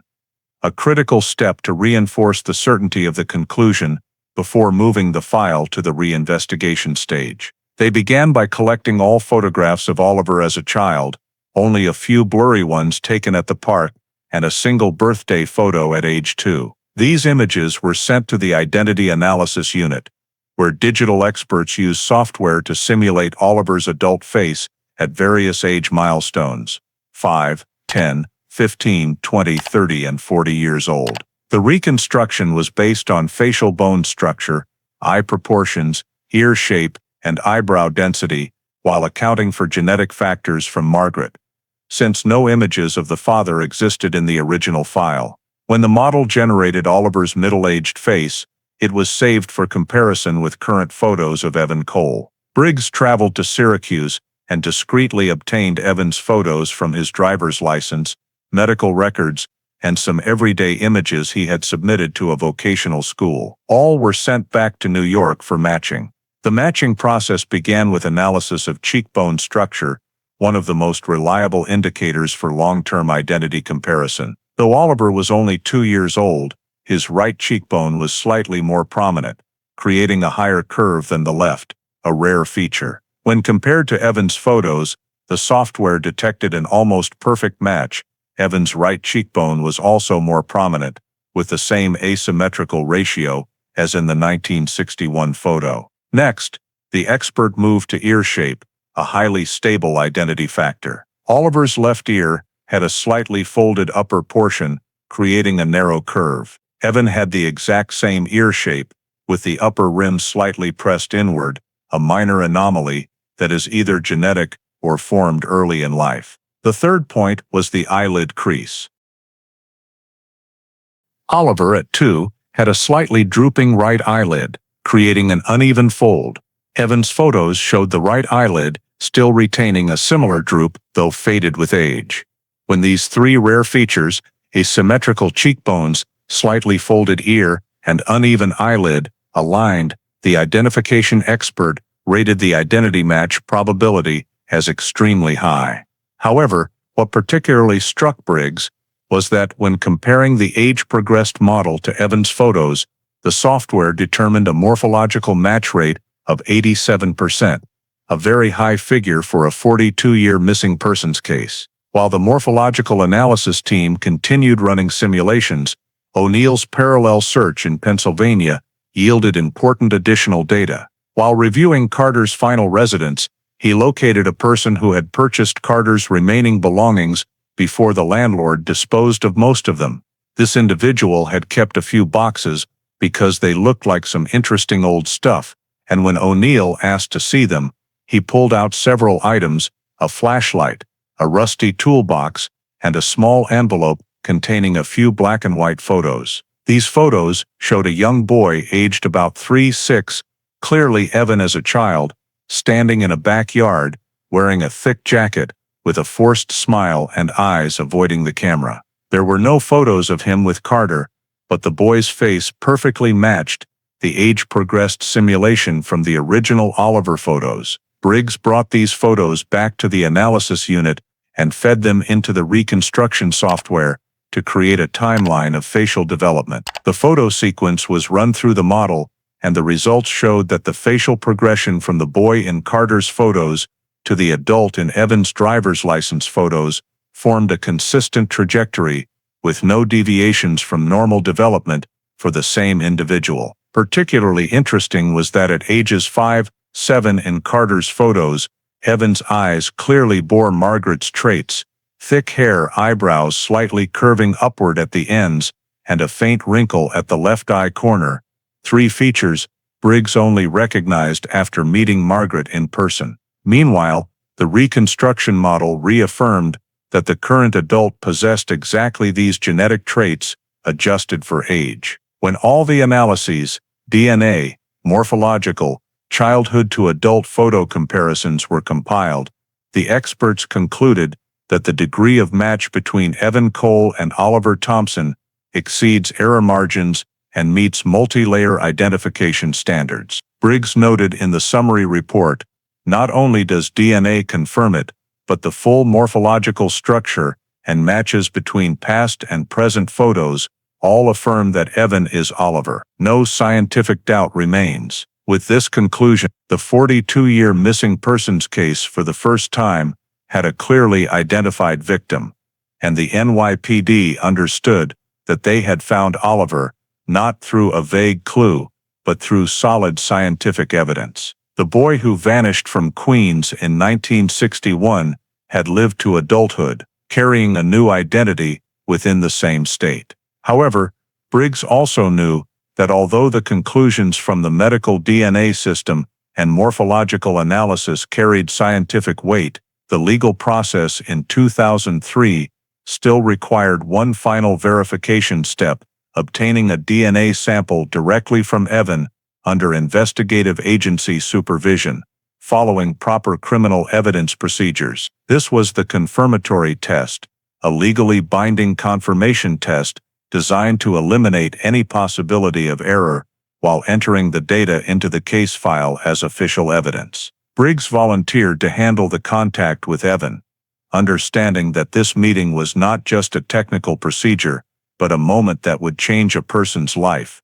The man who had lived for over 4 decades with an identity that was not his own. She drove to Syracuse on an October morning, carrying comparison documents, sample collection authorization, and NYPD Forensic 2003 testing guidelines. When Briggs knocked on the door of the small apartment where Evan lived with his wife and children, he opened it with surprise at seeing a detective from New York, wanting to speak in person. Briggs introduced herself but avoided mentioning the core information. Instead, she said, "We have information related to your civil identification records." I need to speak with you privately, if possible." Evan agreed and invited her into the kitchen, where morning light shone on an old wooden table. Briggs began with gentle questions. "Have you ever suspected anything about your paperwork?" Evan nodded and briefly recounted his attempts to find a birth certificate, the mismatched information, and the vagueness in his past. Briggs listened, then slowly placed the file folder on the table, not to shock him, but to lay the groundwork so he would understand that the next step was not investigating Carter or pursuing a criminal, but verifying his own identity. She said, "A recent medical DNA sample of yours showed similarity to an old missing persons file. To verify, we need to take a direct DNA sample from you under legal standards, with your consent." Evan fell silent, his hands clasped together. Not surprised, he had lived with doubts about his identity for too long, but not calm either, he asked softly. "Does it involve my mother?" Briggs replied. "It involves the possibility that you have a biological mother in New York. But I must emphasize, nothing is concluded until the official DNA sample is analyzed." She handed him the consent form. Evan looked at it for a few seconds, then signed. The sampling procedure took place right in the kitchen, a swab brushed inside his cheek, sealed, signed for confirmation, and Briggs placed the sample in an evidence bag to return to the NYPD lab. The atmosphere in the room grew quiet after the procedure ended. Evan asked, "When will I know the results?" Briggs answered, "Within 7 to 10 days, but if it matches, you need to prepare yourself for the fact that your life story will change." Evan pressed his lips together, then said something so softly that Briggs almost missed it. "I've lived my whole life not knowing who I am. Whatever it is, I want to know." Briggs left Syracuse and brought the DNA sample back to New York, where the forensic lab conducted the test under strict protocols: extraction, STR profiling, comparison with Margaret's sample, and stored data. Unlike the prior medical test, this time every step was supervised by an independent forensic specialist. Documents were sealed and time-stamped, ensuring no legal flaws. 3 days passed, then 5, then 7. Briggs and O'Neill kept checking internal mail, but knew the final conclusion needed approval from the forensic lab chief before release to investigators. On the 8th day, Briggs received the call she had been waiting for. "Briggs, his sample is an absolute match. 99.9998% similarity. Mother, biological son relationship. No further explanation needed. What they had suspected, analyzed, morphologically reconstructed, and traced through Carter's records, all was now sealed by an irrefutable conclusion. Evan Cole was Oliver Thompson." Briggs noted in the summary report, 2003 legal standard confirmatory DNA result. Evan Cole =sign Oliver Thompson. No further debate on biological or identification grounds. She sent the report to O'Neill, then up to the Cold Case Division commander. Within an hour, the Oliver Thompson file, the child missing from Queens in 1961, was officially moved from missing to identified, victim found alive. Briggs sat back in her office, looking at the photo of 2-year-old Oliver and a recent photo of Evan. All the years Oliver had lived under a false identity, all the scattered doubts he had carried, and the entire truth Carter had tried to hide, finally had an answer. As she typed the final line in the confirmation record, Briggs's hand trembled slightly. Not from professional emotion, but because she understood that this conclusion would change not only the record of a case thought long dead, but completely alter the life of the man she had just, for the first time in 42 years, addressed by his true name. Oliver Thompson, alive and found. As soon as the official conclusion was entered into the system, Briggs and O'Neill knew the next step was not merely procedural, but the most sensitive phase of the entire process, informing Margaret, the mother who had waited nearly half a century, that the child she thought lost forever was actually still alive. The NYPD immediately arranged a private meeting at the Cold Case Division office, ensuring no information leaked before Margaret learned the full truth. Throughout the preparation day, Briggs reviewed all documents, ensuring every scientific conclusion was presented clearly and accessibly, the National DNA System records, the 2003 Legal Standard Direct Comparison Test, morphological analysis, and age-progressed photo comparisons. All pointed to the same irrefutable conclusion. Evan Cole in Syracuse was Oliver Thompson, Margaret's biological son. When Margaret entered the small conference room, she was in her 70s, her hair almost entirely gray, but her eyes still held the wary look of someone who had lived decades with an indescribable loss. Briggs began very slowly, explaining that an alert from the National DNA System had triggered a review of the 1961 missing persons file. Margaret clutched her coat pocket tightly when she heard Oliver's name, a reflex that had never faded. O'Neill placed a new, much thicker file folder in front of her, compared to the old one the NYPD had kept. Briggs explained step by step. First, the DNA sample Margaret submitted in the late 1990s when the genetic program for missing relatives began. Next, the 2003 DNA sample from a man in Syracuse. Then she presented the first-level comparison, explaining in simple terms the results show the two DNA samples match at a level consistent with a mother-biological son relationship. Margaret gasped, raising her hand to her mouth. But Briggs continued, because the truth needed to be told completely. She presented the morphological analysis, the photos of 2-year-old Oliver, age-progressed facial simulations, identification points, like the prominent right cheekbone, slightly folded ear, and asymmetrical right eyelid, all matching the photos of the man named Evan. Finally, Briggs placed the forensic conclusion on the table.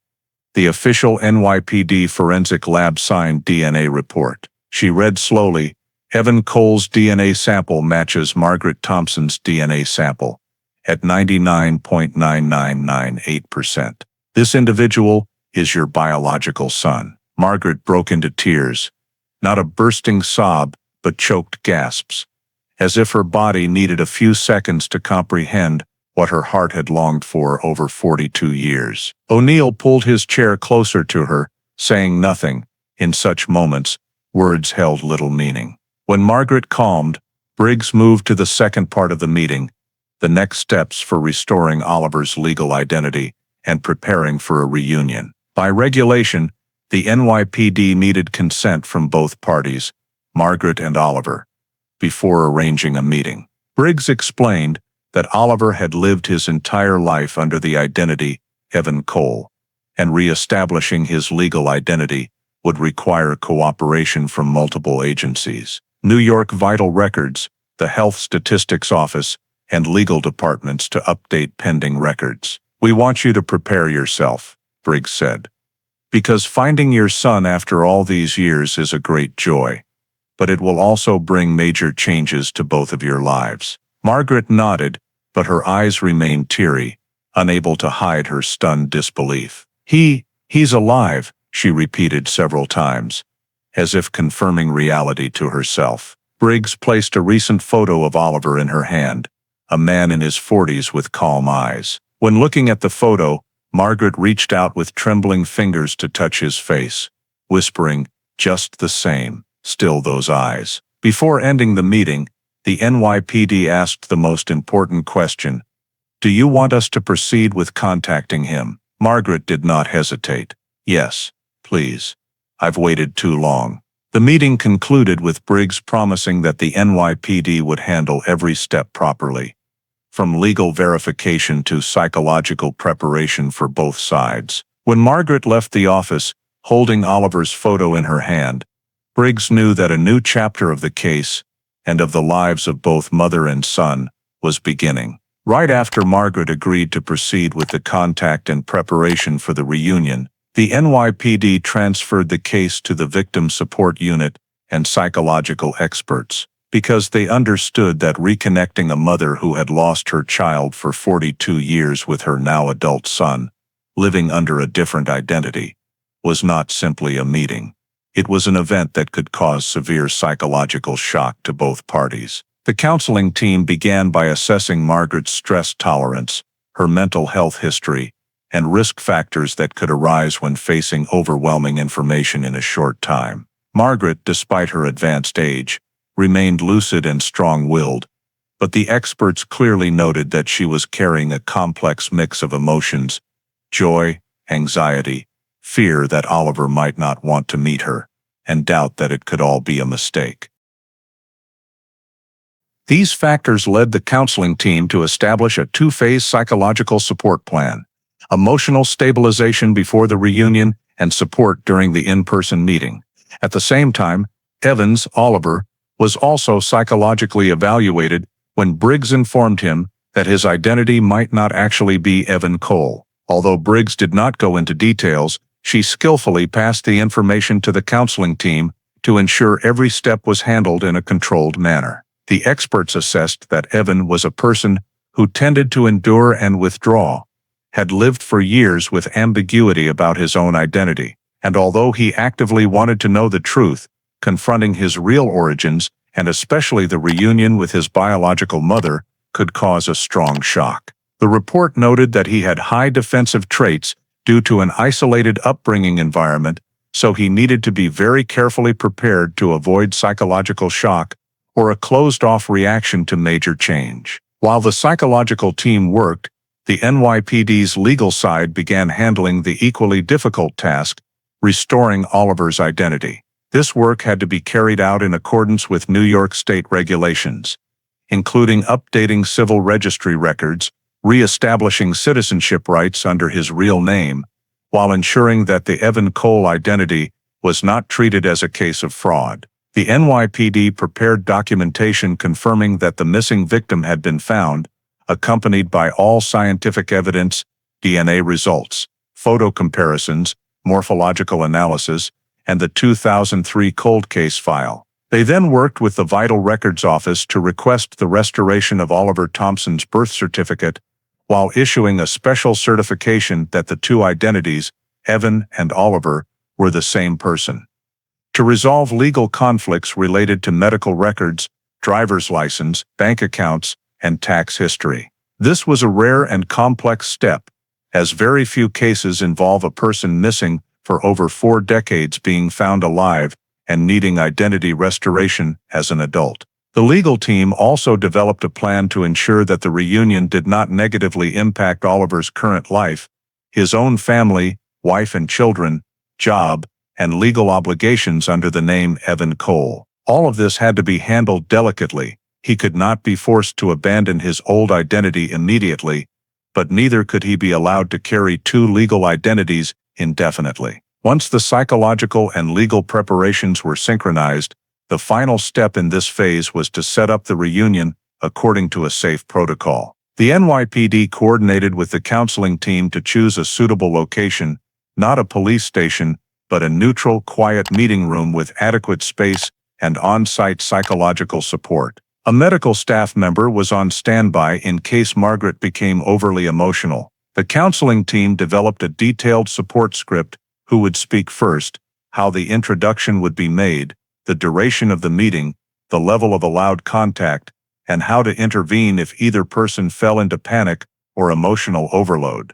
Briggs and O'Neill also prepared their roles, staying outside the room during the initial minutes, only intervening if requested, and ensuring everything proceeded safely, respectfully, and without interruption. When all teams reported that preparations were complete, the NYPD marked the next phase in the file: ready for reunion protocol.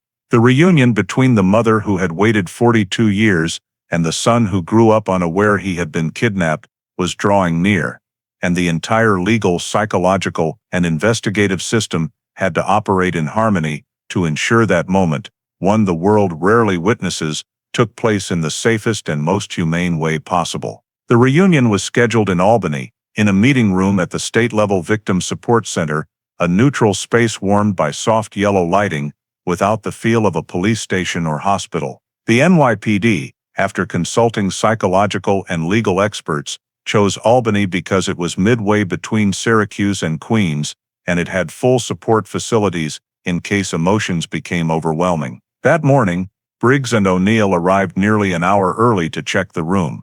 2 chairs facing each other but not too close, a small table in between just large enough for documents and tissues, lighting adjusted to avoid glare. Outside the door, a medical staff member and 2 psychologists were on standby, but they would not enter unless requested. Margaret was brought in first. She wore a light blue sweater, clutching an old handkerchief tightly, her eyes constantly fixed on the door, as if wondering whether what she was about to face was real or just an illusion created by 4 decades of longing.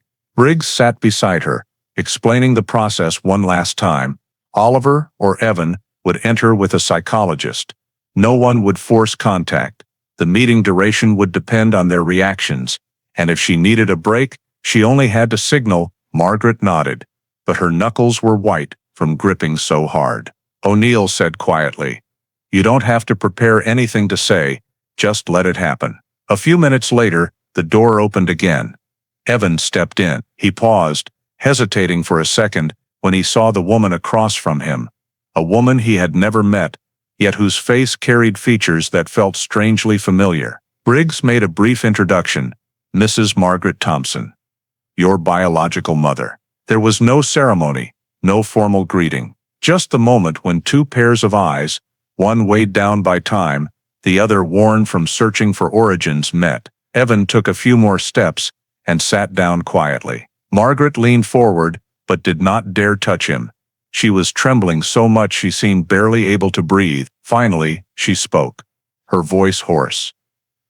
"Oliver?" The name fell into the room like an echo from history.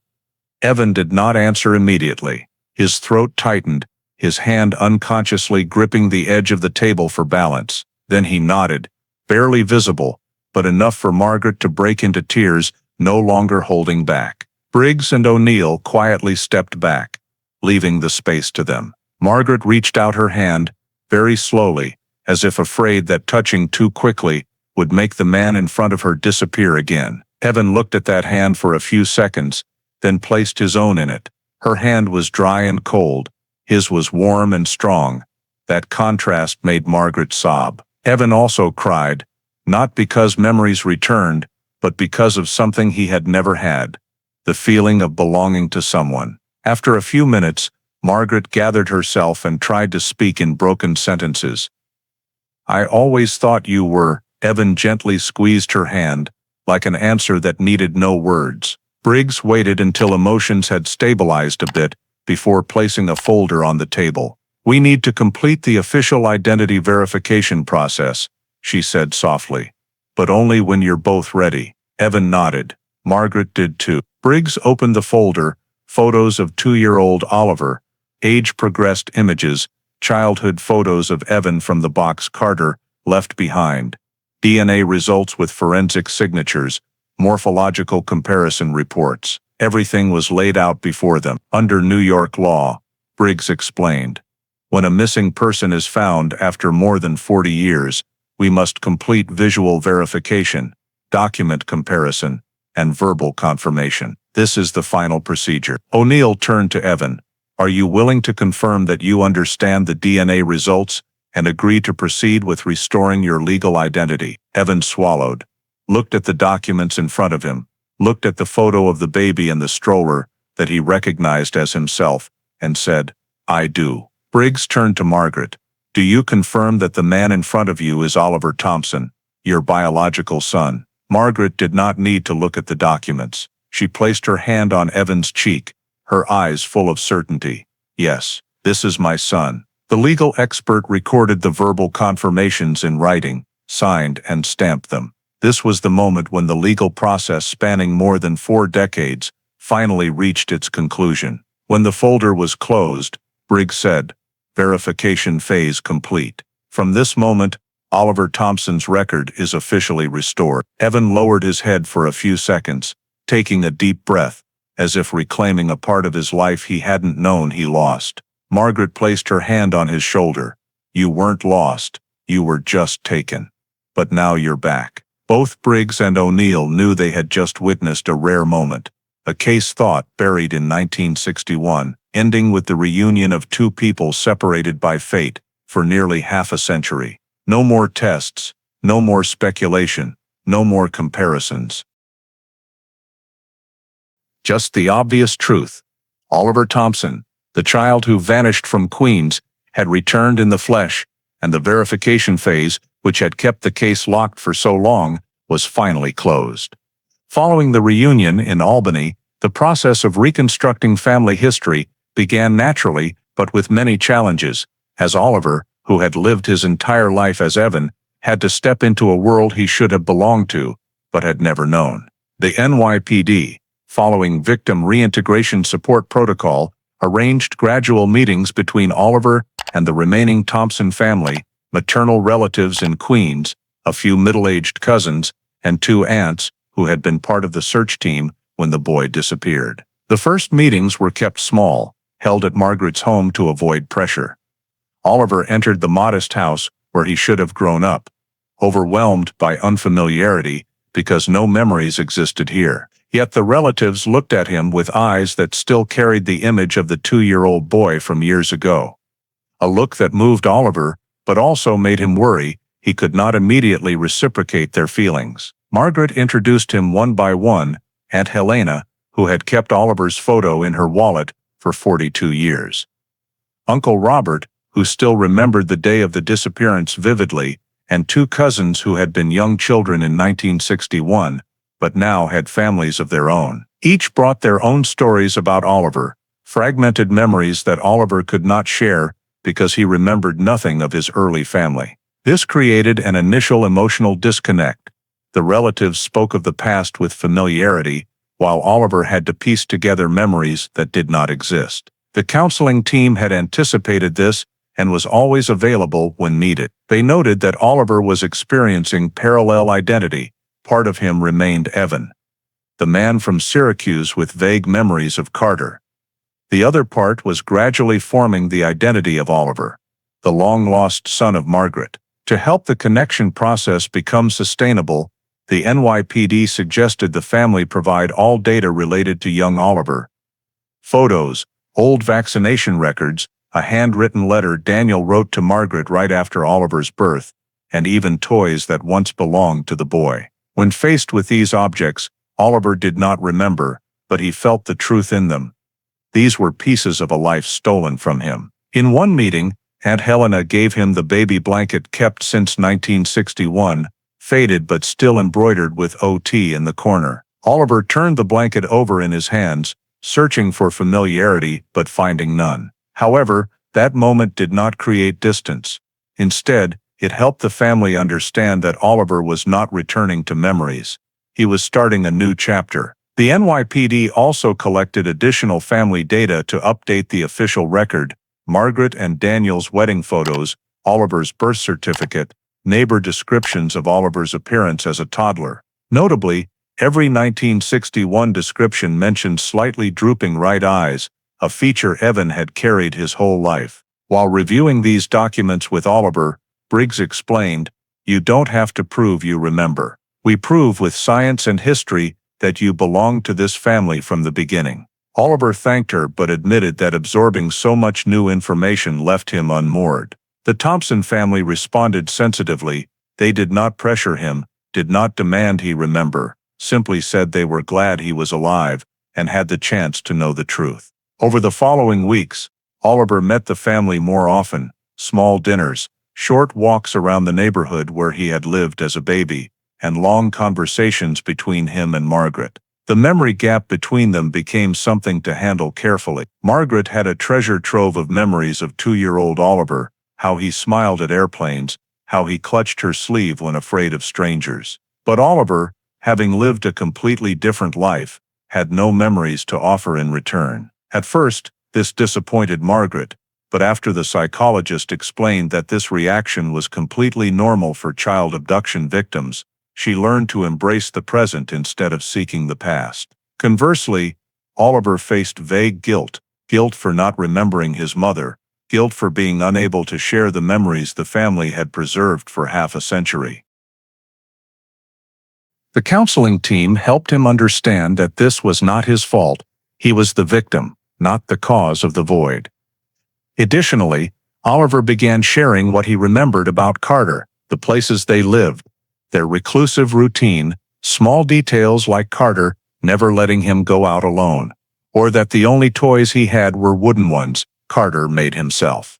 These stories, though completely unrelated to the Thompson family memories, became important data that helped the family understand Oliver better and what he had gone through. Through successive meetings, memories were placed alongside family records, not to match perfectly, but to build a new structure, a supplemented family history, not based on memory, but on restored truth. Relatives gradually accepted that Oliver, with all the gaps in his memory, was still Oliver. And it was these gentle, unforced efforts to connect that helped the family begin their healing journey. On the NYPD side, they noted this phase as the reconstruction phase, the family history rebuilding stage. It was no longer about who Oliver was, that had been scientifically confirmed, but about how to merge two lives separated for over 40 years. During these meetings, Oliver began calling Margaret Mom for the first time, not because memories returned,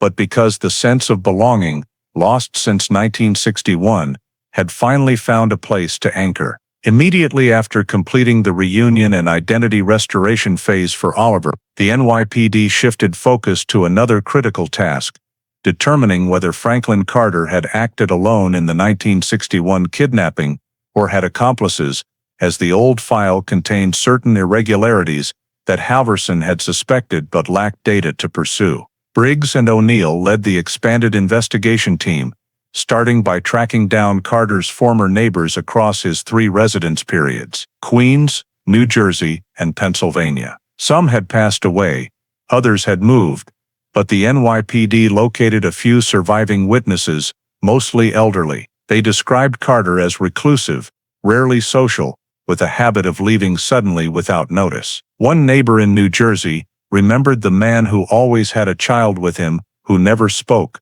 which drew particular attention, since it matched the time when Oliver was about 3-4 years old. However, when asked if Carter had regular visitors, connections to suspicious groups, or associations with others, all witnesses said they saw no one else besides Carter and the child. No one recalled any suspicious individual appearing regularly. From these statements, the team could not confirm the possibility of accomplices, but could not entirely rule it out either, as memories from that era were no longer reliable. Next, the team reviewed all child abduction cases in New York, New Jersey, and Pennsylvania from 1955 to 1965. The goal to find overlaps in behavior, location, or approach method to see if Carter might have been part of a larger crime pattern. At the NYPD archives, Briggs filtered out 8 missing child cases from the same period. However, upon detailed analysis,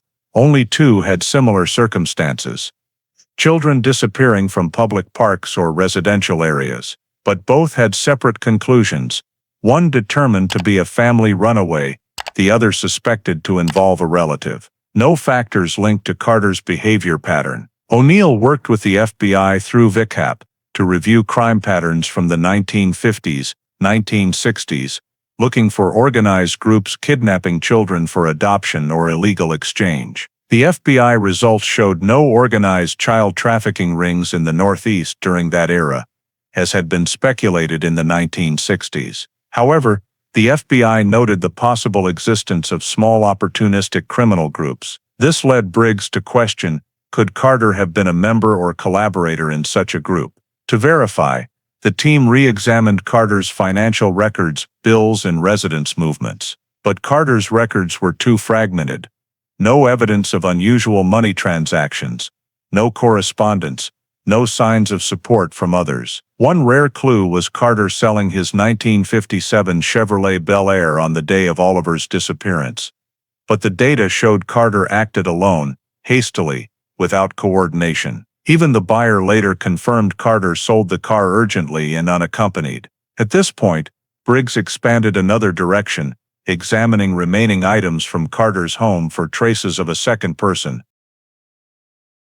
However, the items O'Neill recovered, the flashlight, toolbox, photo envelope, showed no signs of anyone else besides Carter and Oliver.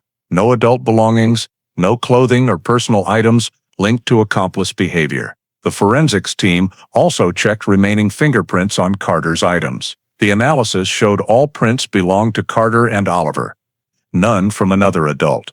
Briggs noted in the report, "No physical evidence supporting accomplice hypothesis." The team further traced Carter's vehicle history, the Bel Air and 2 later cars. The aim was to detect long-distance travel with others or if anyone followed him.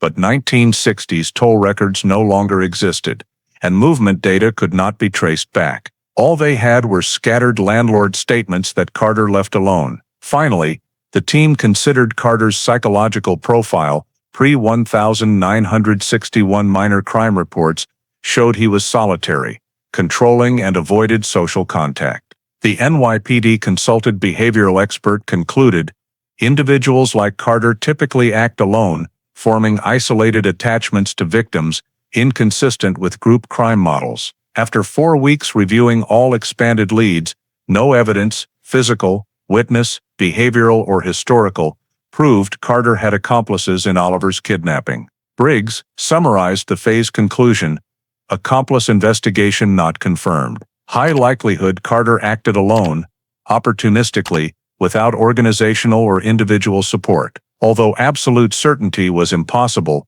the NYPD closed this direction due to lack of scientific and legal basis, shifting focus to remaining questions about motive and events after Oliver was taken, questions the expanded file still could not fully answer. When the investigation into accomplices was ruled out, Briggs and O'Neill turned to another critical task, reviewing all the old witnesses and any documents that might have been overlooked during nearly half a century in storage. Some 1961 records were faded, some handwritten reports were hard to read, and even a few statements were no longer intact due to decades of warehouse transfers. The cold case team saw this as their last chance to track down any detail that could strengthen the conclusion that Carter had been present at Flushing Meadows, Corona Park on the very day Oliver was abducted. The first step was for Briggs to go back over the list of people who had called or come forward on June 17, 1961.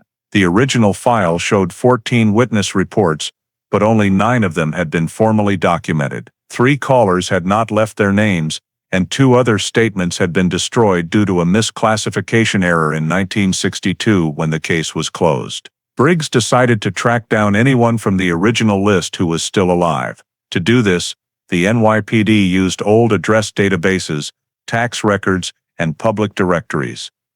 After nearly 2 weeks, they located 4 witnesses still living in New York or the surrounding area. The first was Mrs. Emma Briggs, who was 22 at the time and worked as a sales clerk in Queens. In 2003, she was in her 60s, but still had a good memory.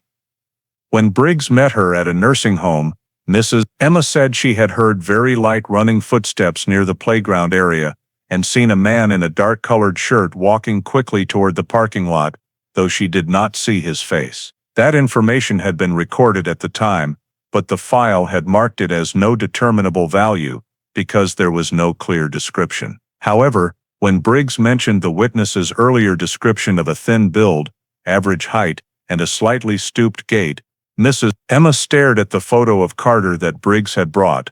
He has the same posture. I can't be sure, but that walk, I remember it clearly. This was not a direct identification, but it was enough for Briggs to note, witness recalls gait characteristics matching Carter. The second witness, Mr. Leonard Ruiz, was 15 at the time and lived near the park. In 2003, he was living in Connecticut. When they met again, he described seeing a man standing near a stroller a few minutes before Oliver disappeared. The 1961 statement included his account, but no facial description, because he had been too far away. However, when Briggs showed him photos of Carter in middle age and a reconstructed image of Carter when younger, Mr. Ruiz reacted strongly. I don't remember the face in detail, but I swear his shirt was dark, and he had a habit of rolling his sleeves up to the elbow. The man I saw did the same thing. Carter's file showed he frequently rolled up his sleeves in old photos, a small but not common detail that could not be dismissed. The third witness was Mrs. Karen Doyle, who had called to report seeing a Chevrolet Bel Air leaving the park faster than normal. In 2003, she was nearly 80, her memory patchy, but still retaining the image of the car. Briggs showed her an illustration of a 1957 Bel Air in blue. Mrs. Doyle confirmed, "That's the exact model. I don't remember the license plate, but it was blue and had a bright stripe along the side." Checking Carter's records again, the NYPD confirmed he had owned a blue 1957 Chevrolet Bel Air during the period 1957-1961. This document had been in the old file, but had never been linked to Mrs. Doyle's statement, due to a storage error from that era. Briggs recorded this as an important point of intersection. The final witness Briggs located was Mr. Matthew Cook, who in 1961 had reported seeing a man carrying something that looked like a child, but wrapped in a blanket, heading toward the parking area. When Briggs reviewed the file with him, Mr. Cook said, "I thought he had a beard, but now that I think about it, it might have just been the sunlight." Carter did not have a beard, but Briggs noted another point in the account: the furtive, hurried movement and the direction of departure matched the direction in which another witness saw the Bel Air leave the park. At the same time, O'Neill was checking the archives for any overlooked material.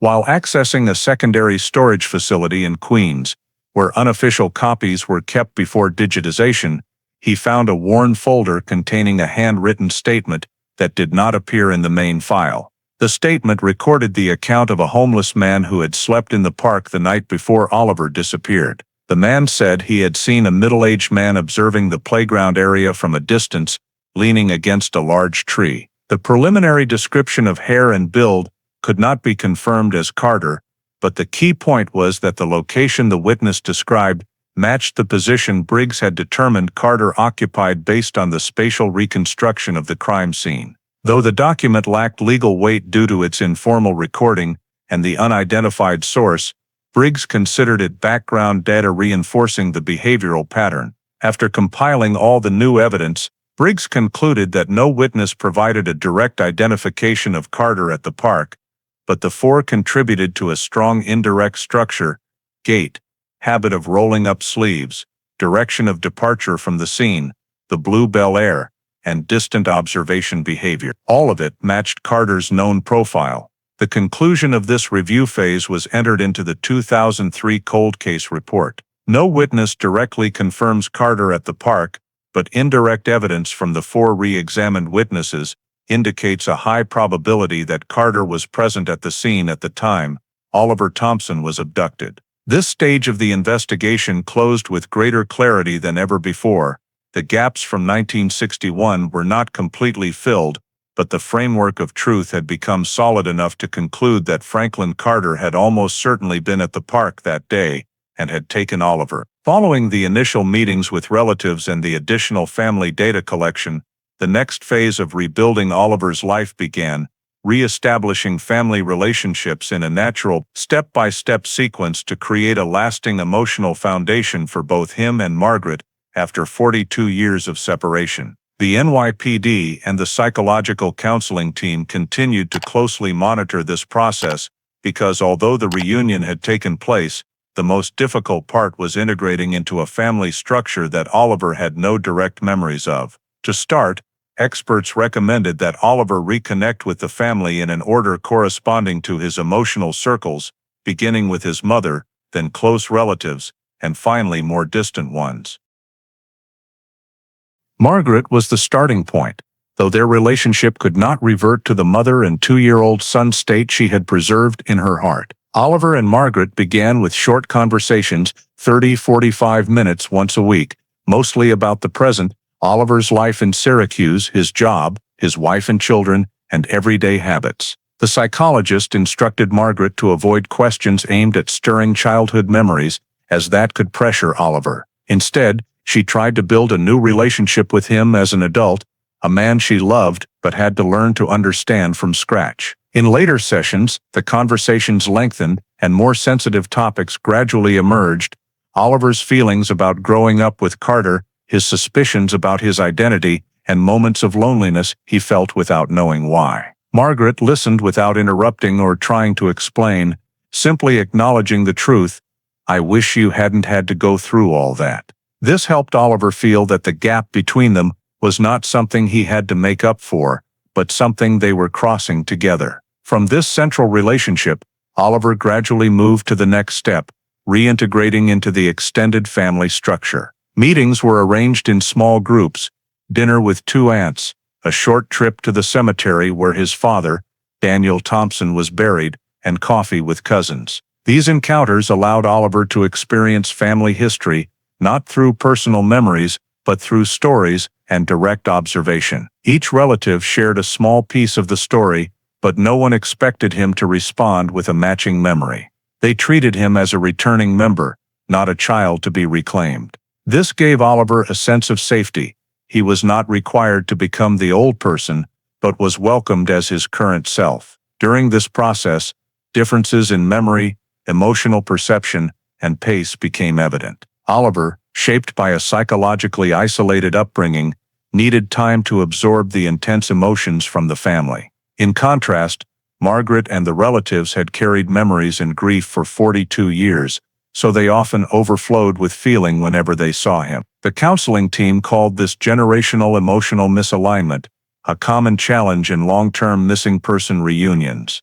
Adjusting family roles became a central issue. Margaret, for nearly half a century, had kept Oliver's image in her heart as a child.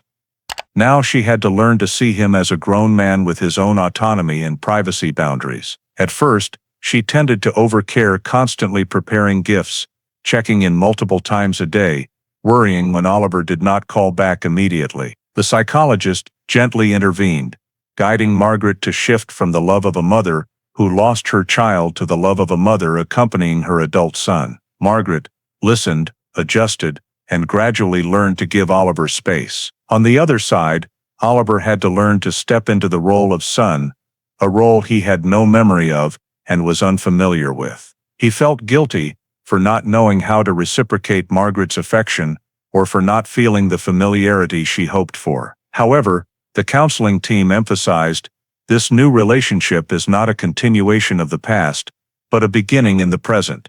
That helped Oliver release the pressure and accept that his lack of memories did not diminish the value of their bond. Another important adjustment was bringing Oliver's own family, his wife and son, into the Thompson family structure. This was a sensitive phase, as Oliver's wife needed to understand the context, while the Thompson family had to learn to accept new members while still recovering emotionally. The NYPD and counseling team arranged a three-way meeting, Oliver, his wife, and Margaret, a short session with emotional support from an expert. The meeting proceeded slowly.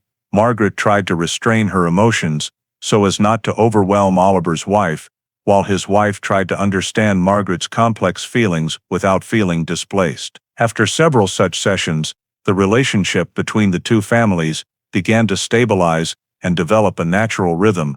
They did not try to make up for the 42 lost years, but focused on building new moments according to each person's emotional capacity. Once Oliver was psychologically stable enough, he and Margaret began forming new family routines, weekend meals, regular phone calls, and sometimes just quiet moments sitting together, looking at old photos he did not remember, but could still sense the meaning of. At the end of the life recovery phase, the counseling team assessed the Thompson family relationship has been rebuilt, not on memories, but on truth, the present, and the mutual desire for connection. After 42 years, family roles could not return to what they were. They were recreated in a new, more mature, realistic, and sustainable form. Oliver did not return to the past. He stepped into the present with the mother he had rediscovered, and they began a family in an entirely different way. The process of rebuilding family relationships helped Oliver gradually stabilize emotionally, but alongside it, a complex and mandatory legal task also had to be carried out. Restoring his legal identity after 42 years living under the name Evan Cole. This was not just paperwork, but a journey to correct all information in New York State's legal system. Involving numerous agencies, the Vital Records Office, Social Security Administration, DMV, IRS, health insurance, all had to be unified to establish that Evan Cole and Oliver Thompson were the same person, following the legal procedure for long-term missing persons found alive. The first step was restoring Oliver Thompson's original birth certificate. The NYPD submitted to the Vital Records Office all forensic evidence, DNA results, the cold case investigation file, identity comparison records, and verbal confirmations from Margaret and Oliver during the reunion in Albany. With this chain of evidence, the office officially reinstated Oliver's 1961 birth certificate, clearly listing his legal parents, Daniel and Margaret Thompson. It was then stamped reinstated. 2003, a rare designation used only for verified surviving missing persons. However, restoring the birth certificate was only the beginning. The next issue was addressing the legal existence of the name Evan Cole, which was tied to numerous records, driver's license, health insurance, tax history, bank accounts, and employment records. To prevent one person from having two parallel identities, the NYPD coordinated with the state legal office to create a controlled identity transition plan. First, the Social Security Administration had to verify the SSN Oliver had used his entire life under the name Evan. Since the Evan Cole identity had not been fraudulently registered, but created by Carter when Oliver was too young to decide, the authorities decided not to cancel the SSN, but to reassign it to the true name, Oliver Thompson, with a special note.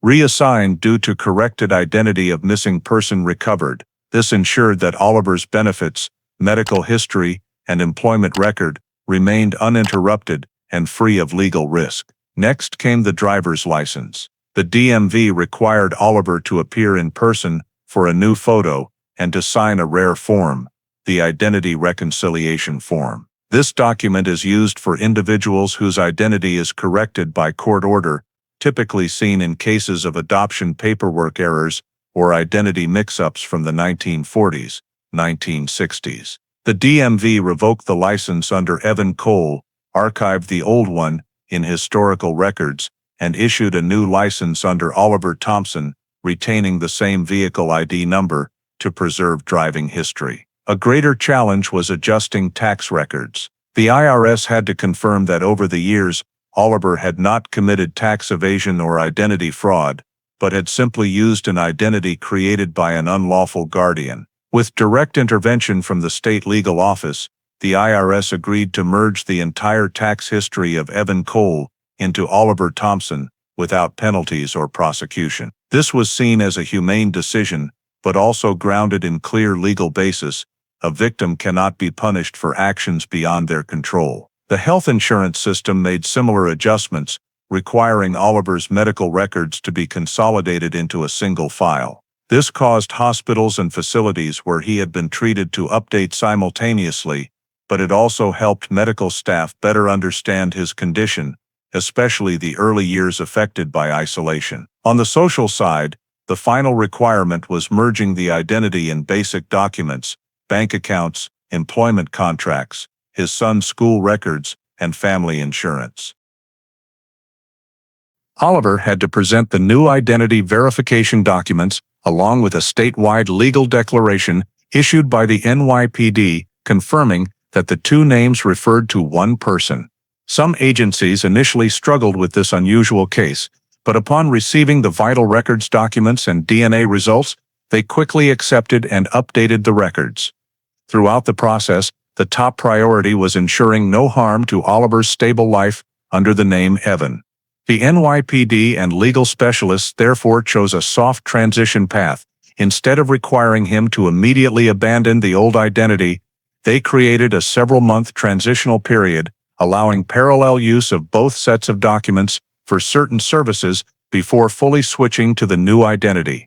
Finally, when all procedures were complete, the state legal office sent Oliver a complete set of documents titled Identity Restoration, Oliver Thompson. The packet included the new birth certificate, identity merger confirmation, and legal guidance for future procedures. When Oliver held the packet, he was silent for a long time. The counseling team understood that this was not just paperwork, it was the full restoration of a life. His name had finally returned to where it belonged, not just on paper, but in family history and in his own sense of self. In the phase of finalizing the file and restoring Oliver's legal identity, Briggs and O'Neill simultaneously compiled all the documents to answer the biggest remaining question: why did the 1961 case fail in its very first hours, causing a 2-year-old child to disappear for 42 years without being found? To answer it, they built a systematic analysis of each factor, from crime scene errors to the technical limitations of investigation at that time, and finally to Franklin Carter's superior preparation, which rendered nearly all the 1961 search efforts meaningless. The first and most obvious factor was the failure to secure the crime scene. When Margaret reported to the police just minutes after realizing Oliver was missing, the first 2 officers to arrive at the park followed the standard procedure of the era, calming the witness, taking statements, and searching the immediate area. However, they did not immediately seal off the eastern parking lot exit from the playground, the most critical vulnerability in the entire case. Records show that 12 minutes passed from the time the call was received until police paid attention to that exit, and by the time they got there, any suspicious vehicles had already left the area. It was in that brief window that Carter carried Oliver to his 1957 blue Chevrolet Bel Air and drove out of the park before anyone could note the license plate or identifying features. Child abduction alert systems practically did not exist at the time. Blocking major roads or setting up checkpoints was not yet standardized, so the only real chance to intercept Carter's escape route was lost in those first minutes. The second factor lay in the forensic limitations of 1961. Forensic science at that time had no DNA, no digitized morphological identification, no crime scene reconstruction, and no behavioral data analysis like today. At the park, the evidence team could only record footprints, stroller tracks, and disturbed soil. But the soft ground, the high traffic from children playing, and the lack of analytical tools rendered all traces worthless within hours. Carter, who moved with deliberate intent, left no direct physical evidence, no dropped items, no unusual drag marks. His clean execution exceeded the evidence collection capabilities of the era's forensics. No fingerprints, no fibers, no samples. In other words, the crime scene existed only in witness descriptions that were fragmented, lacking detail, and impossible to verify. The third factor, the workload on the New York Police Department in 1961. This was a period when the NYPD was handling a huge volume of civil cases, rising crime due to the city's expansion, and severe staffing shortages at the precinct level. The Queens precinct responsible that day was juggling multiple calls at once, causing responders to arrive at the park slower than ideal. Archived reports show that Halverson's main investigative team was mobilized about an hour after the incident, by which time Carter had left New York, and the chance of tracing him was virtually zero. Additionally, the internal NYPD prioritization system of the era meant the case did not receive high-priority activation in the first 24 hours. The period Halverson later called the lost golden window. The fourth factor was the level of record-keeping and case file management. The kidnapping occurred at a time when the NYPD's storage system relied entirely on handwritten notes and paper files. Many documents had no copies. Some were lost during warehouse transfers, and others were removed from the main file because they were incorrectly judged unimportant. Most critically, Karen Doyle's statement about the blue Chevrolet Bel Air, an extremely valuable detail, was never included in the primary file due to a clerk's classification error that year. Similarly, the statement from the homeless person who saw a man watching the playground area was filed under unidentified and never subjected to behavioral analysis. Decades of decentralized storage meant valuable data was overlooked until Briggs rediscovered it in a secondary archive in 2003. This highlighted the major difference between the 1961 investigation and modern ones. Technology not only helps analyze evidence, it helps remember it, something paper files of the past often failed to do. The final factor, and the one Briggs considered most important, Franklin Carter's preparation and behavior exceeded the investigative capabilities of the time. When analyzing Carter's residential history, reclusive habits and movement patterns, the cold case team realized Carter was not an impulsive kidnapper. He had observed the playground multiple times before the day of the incident, positioned himself out of direct sight lines, timed his approach precisely to the moment Margaret left the stroller to use the payphone, and needed only 120 seconds to reach Oliver, pick him up, wrap him in a blanket, and leave the scene. The fact that Carter sold the Bel Air the same day Oliver disappeared, left New York within 48 hours, and moved repeatedly over the next 3 years revealed a calculated offender who acted alone, minimized contact with others, and maintained absolute control over the child. In 1961, the NYPD lacked modern criminal profiling tools, so they could not recognize the pattern of an isolated solitary offender who left minimal traces like Carter. Briggs wrote in the concluding report, "Carter was not smarter than the police, but he operated in a way the 1961 investigative system was not yet equipped to counter." In summary, the NYPD concluded that the 1961 case failed not due to lack of effort, but because the system at the time lacked tools, procedures, and the ability to handle a particularly discreet kidnapper like Carter. Only when DNA technology emerged 4 decades later did the truth have a chance to resurface. When Oliver Thompson's identity was restored, and the case officially closed after 42 years, the societal impact spread faster than any NYPD forecast. Initially, information was tightly controlled, appearing only as brief statements about a missing person from 1961, identified through modern DNA. But within hours, major New York newspapers uncovered the key details. The child kidnapped in Queens in 1961, presumed dead or forever lost, was now living in Syracuse under a completely different identity. The story exploded nationwide. Outlets like the New York Times, Washington Post, and Los Angeles Times all covered it from the technology angle. DNA identifies missing person after 42 years. Major television networks ran special reports, and evening programs brought in forensic experts, psychologists, and NYPD representatives to break down the case. Some channels focused on the human side, the reunion of an elderly mother with the son she thought she would never see again.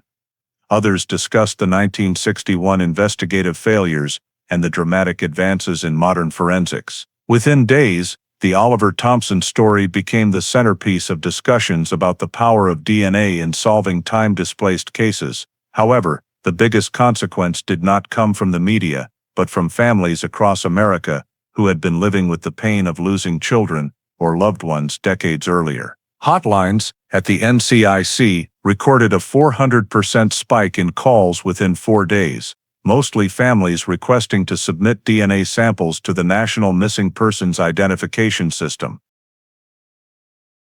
Many who had given up hope now believed they too had a chance, however slim, to find answers after years of waiting.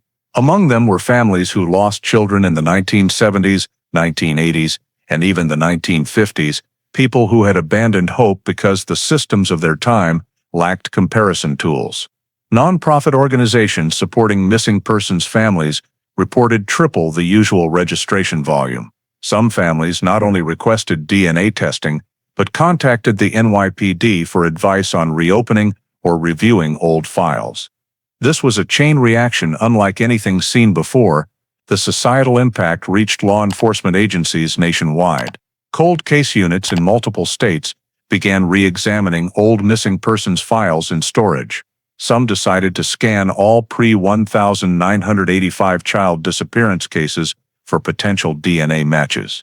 The FBI got involved, issuing new guidelines encouraging local agencies to enter family reference DNA into the CODIS Missing Persons Index, a previously underused section that now became a central tool. In the first month after Oliver's case went public, at least 8 cold cases in 3 other states were reopened due to renewed public interest and DNA matching capabilities. 3 of those involved children missing under age 5, cases once considered hopeless. The media began calling this phenomenon the Oliver Thompson effect, a new wave in DNA-based case resolution pushing the entire system to revisit seemingly unsolvable cases. Not only law enforcement but lawmakers were drawn in. Several New York state legislators proposed policies to increase funding for civilian DNA databases and to provide free testing for families of missing persons. At the federal level, the Senate Judiciary Committee began discussing mandatory entry of family DNA from missing persons cases into the federal system. On a broader social level, Oliver's story raised a profound question: how many people are living under identities that are not their own without knowing it? Identity and sociology experts noted that many kidnappings from the 1950s, 1970s, when societal oversight was lax and reporting mechanisms were inconsistent, may have ended like Oliver's, with victims growing up, integrating into society, and never realizing they had been abducted. This sparked national debate and prompted reviews of numerous anomalous records: people without valid birth certificates, individuals whose DNA did not match family records, and informal adoptions from the 1960s. Universities and forensic research institutes adopted the Oliver case as a standard teaching example, using it to illustrate delayed forensics, the impact of historical investigative errors, and how DNA technology can break decades of silence. For the Thompson family, the media attention was a double-edged sword. Margaret was hounded by reporters for days, forcing the NYPD to intervene to protect her privacy. Oliver also struggled when media tracked him to his workplace in Syracuse, causing him to take several weeks off to escape the pressure. Yet both understood that their story had transcended the personal. It had become a beacon of hope for thousands living with similar pain. In the final summary report, Briggs wrote, "The societal impact of this case does not lie in finding one missing person. It lies in reminding America that cases thought to have no hope can still be resolved, if science advances far enough and people do not give up." The Oliver case did not just change one family's life, it changed how an entire nation views missing persons and the role of DNA in closing stories left unfinished for decades. Although the Oliver Thompson case was closed in legal and identity terms, Briggs and O'Neill still had to complete the final section of the investigative file: the unanswerable questions, the permanent gaps left by time, Carter's death, and the lack of historical data. This was the part they knew would never have complete answers, but it still had to be documented to maintain investigative transparency. The biggest question was Franklin Carter's motive. Over decades, no evidence showed that Carter had children of his own or ever sought to adopt. Fragmented psychological records portrayed him as isolated, controlling, socially avoidant, and with prior offenses involving minors, but nothing consistent enough to conclude his actions fit a sexual offense kidnapping profile. On the contrary, Oliver, during all the years living with Carter, reported no violence or abuse of any kind. This left Carter's motive in a gray area. Did he want to create a family on his own terms, or was he fleeing something and using the child as camouflage? No document provided an answer. The next question concerned whether Carter had any accomplices, even though extensive analysis pointed to him acting alone. There were no unusual financial transactions, no witnesses seeing anyone else with Carter, and no physical evidence suggesting a second person. Still, Briggs had to note in the report that the possibility of Carter exchanging information with someone before leaving New York could not be entirely ruled out. Some details, like how cleanly he vanished from residency records, suggested he might have received guidance on how to disappear, but no data was strong enough to conclude that. Another gap involved the fate of the 1957 blue Chevrolet Bel Air, the most important piece of physical evidence, yet never recovered. The buyer on the day Oliver disappeared had long since died. Subsequent ownership records were vague and incomplete. The car may have been sold across states or dismantled before vehicle registration systems modernized. If the car still existed, it might have contained traces from Oliver or Carter on the day of the crime, but it might not have. Briggs wrote, "The key piece of evidence was never located. The vehicle cannot be traced due to incomplete records from that era." Next, the team had to consider whether Carter committed other kidnappings, though no direct evidence existed. The FBI's VCAP had assessed that Carter's behavior fit a single offender, non-serial pattern, but noted that lack of data prevented ruling out involvement in other disappearances. Briggs reviewed 32 child abductions from 1955, 1965, within Carter's travel range. But none matched his modus operandi. Oliver remained the only case clearly linked to him, which made the motive even more puzzling. Finally, the most basic question: why did Carter choose Oliver specifically? There was no evidence he had stalked the Thompson family beforehand. Nothing indicated he knew or had ever met Margaret or Daniel. Witnesses said he was standing in the park that day, watching from a distance, but that could simply have been a random day he happened to be there. NYPD behavioral analysts concluded that Carter likely selected the target opportunistically, based on the moment Margaret left the stroller, but he might also have planned it in advance. No data was strong enough to tip the scale either way. The summary report stated, Oliver was chosen not because of personal characteristics, but because of circumstance. Yet Carter's level of preparation leaves this question forever incompletely answered. When Briggs finished this section of analysis, she felt a lump in her throat. The case might be resolved on paper. Oliver might have regained his name, family, and history. But absolute truth, the thing every investigator pursues, still had pieces that would never be recovered. O'Neill said in the team's final meeting, "Sometimes justice isn't knowing everything. Justice is returning what survived to where it belongs." When Briggs and O'Neill finished analyzing the unanswerable questions, they moved on to the final chapter of the file, a comprehensive summary of the entire investigation that had spanned more than 4 decades, along with the values, lessons, and reforms that the Oliver Thompson case had driven. This was not merely a procedural section. It was a thorough assessment of how a seemingly impossible case was ultimately solved through the combination of modern technology, data management, and the perseverance of people who never abandoned their belief in the truth. The first and most profound lesson was the power of DNA evidence, a tool that completely turned around a case that had long been forgotten. For nearly half a century, every traditional investigative avenue had failed. Scattered witnesses, incomplete records, non-existent physical evidence, and a deceased abductor. Without DNA technology, specifically, the accidental inclusion of Oliver's medical test results in the system, no one would have ever known that Oliver was still alive, let alone been able to confirm his true identity. Briggs wrote in the report, "DNA is not just a scientific tool. In the Oliver Thompson case, it was the only remaining door to the truth." This pushed the NYPD and federal agencies to expand voluntary DNA collection programs from families of missing persons while strengthening cross-referencing indexes in CODIS and NCIC systems to better link medical, civilian, and investigative data. The second lesson was the importance of case file management. The Oliver case demonstrated that many critical details had been overlooked, not due to investigative incompetence, but because of the limitations of that era in storing and organizing information. A handwritten note misfiled, a witness report never added to the main file, a piece of information about a vehicle missing a key connection.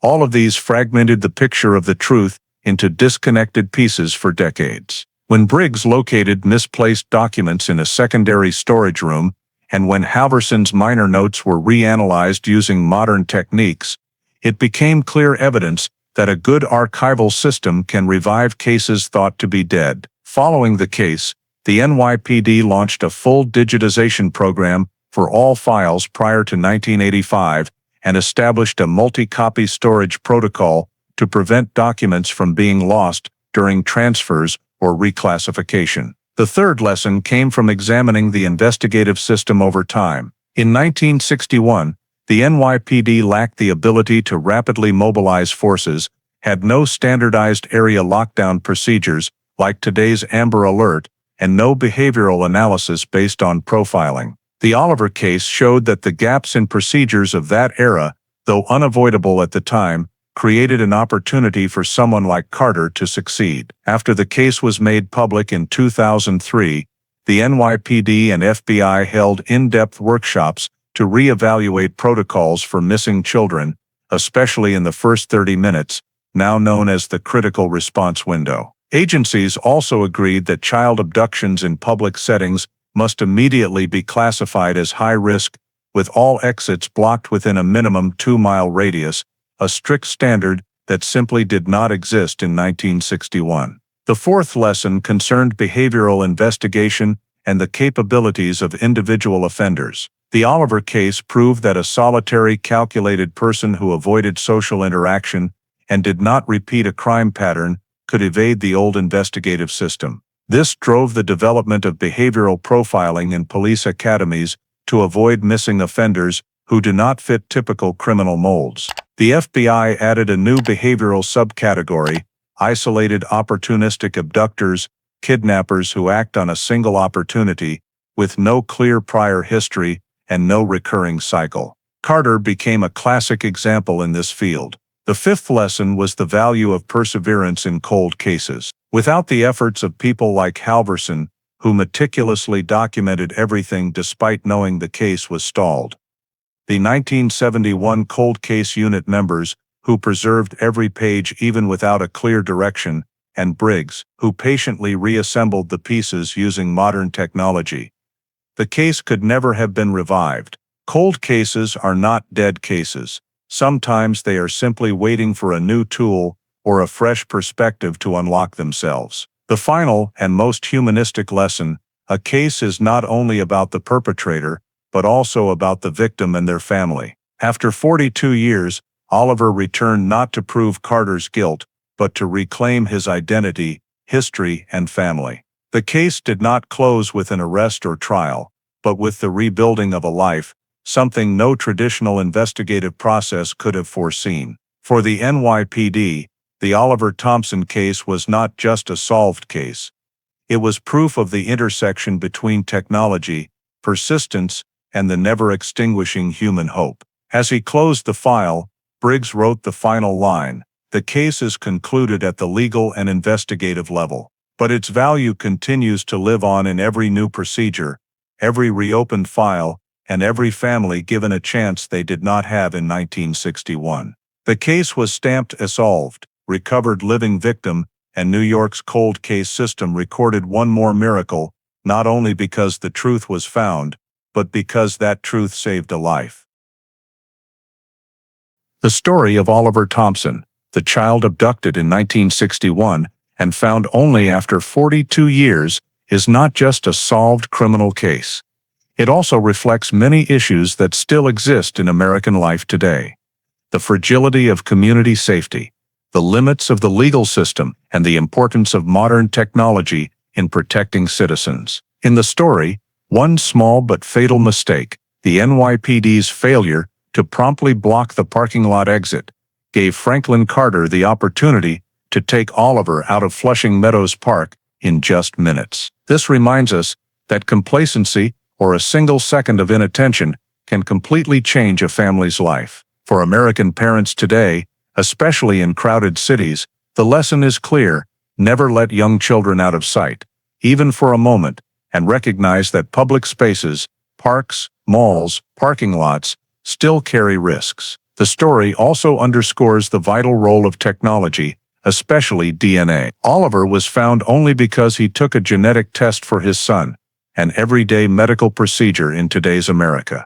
The storage and cross-matching of DNA data connected pieces that seemed unrelated. The takeaway: technology is only valuable when we use it responsibly, from keeping medical records accurate to preserving family information. Additionally, the lost, erroneous old files and the manual investigative methods of 1961 highlight the importance of modern data management. Today, families should proactively keep records of their children, photos, fingerprints, medical files, not out of fear, but out of preparedness. Ultimately, Oliver's story is proof that hope, however slim, can triumph over time. Margaret waited 42 years, and she was right not to give up. In the high-pressure, ever-changing American life, this is a reminder that sometimes steadfastness, combined with scientific progress, can achieve the seemingly impossible. If this miraculous reunion story touched you, please subscribe to the channel so you don't miss more journeys of solving cases and uncovering the truth like this one. Thank you for watching, and see you in the next video, where we continue to explore real stories that change people's lives forever.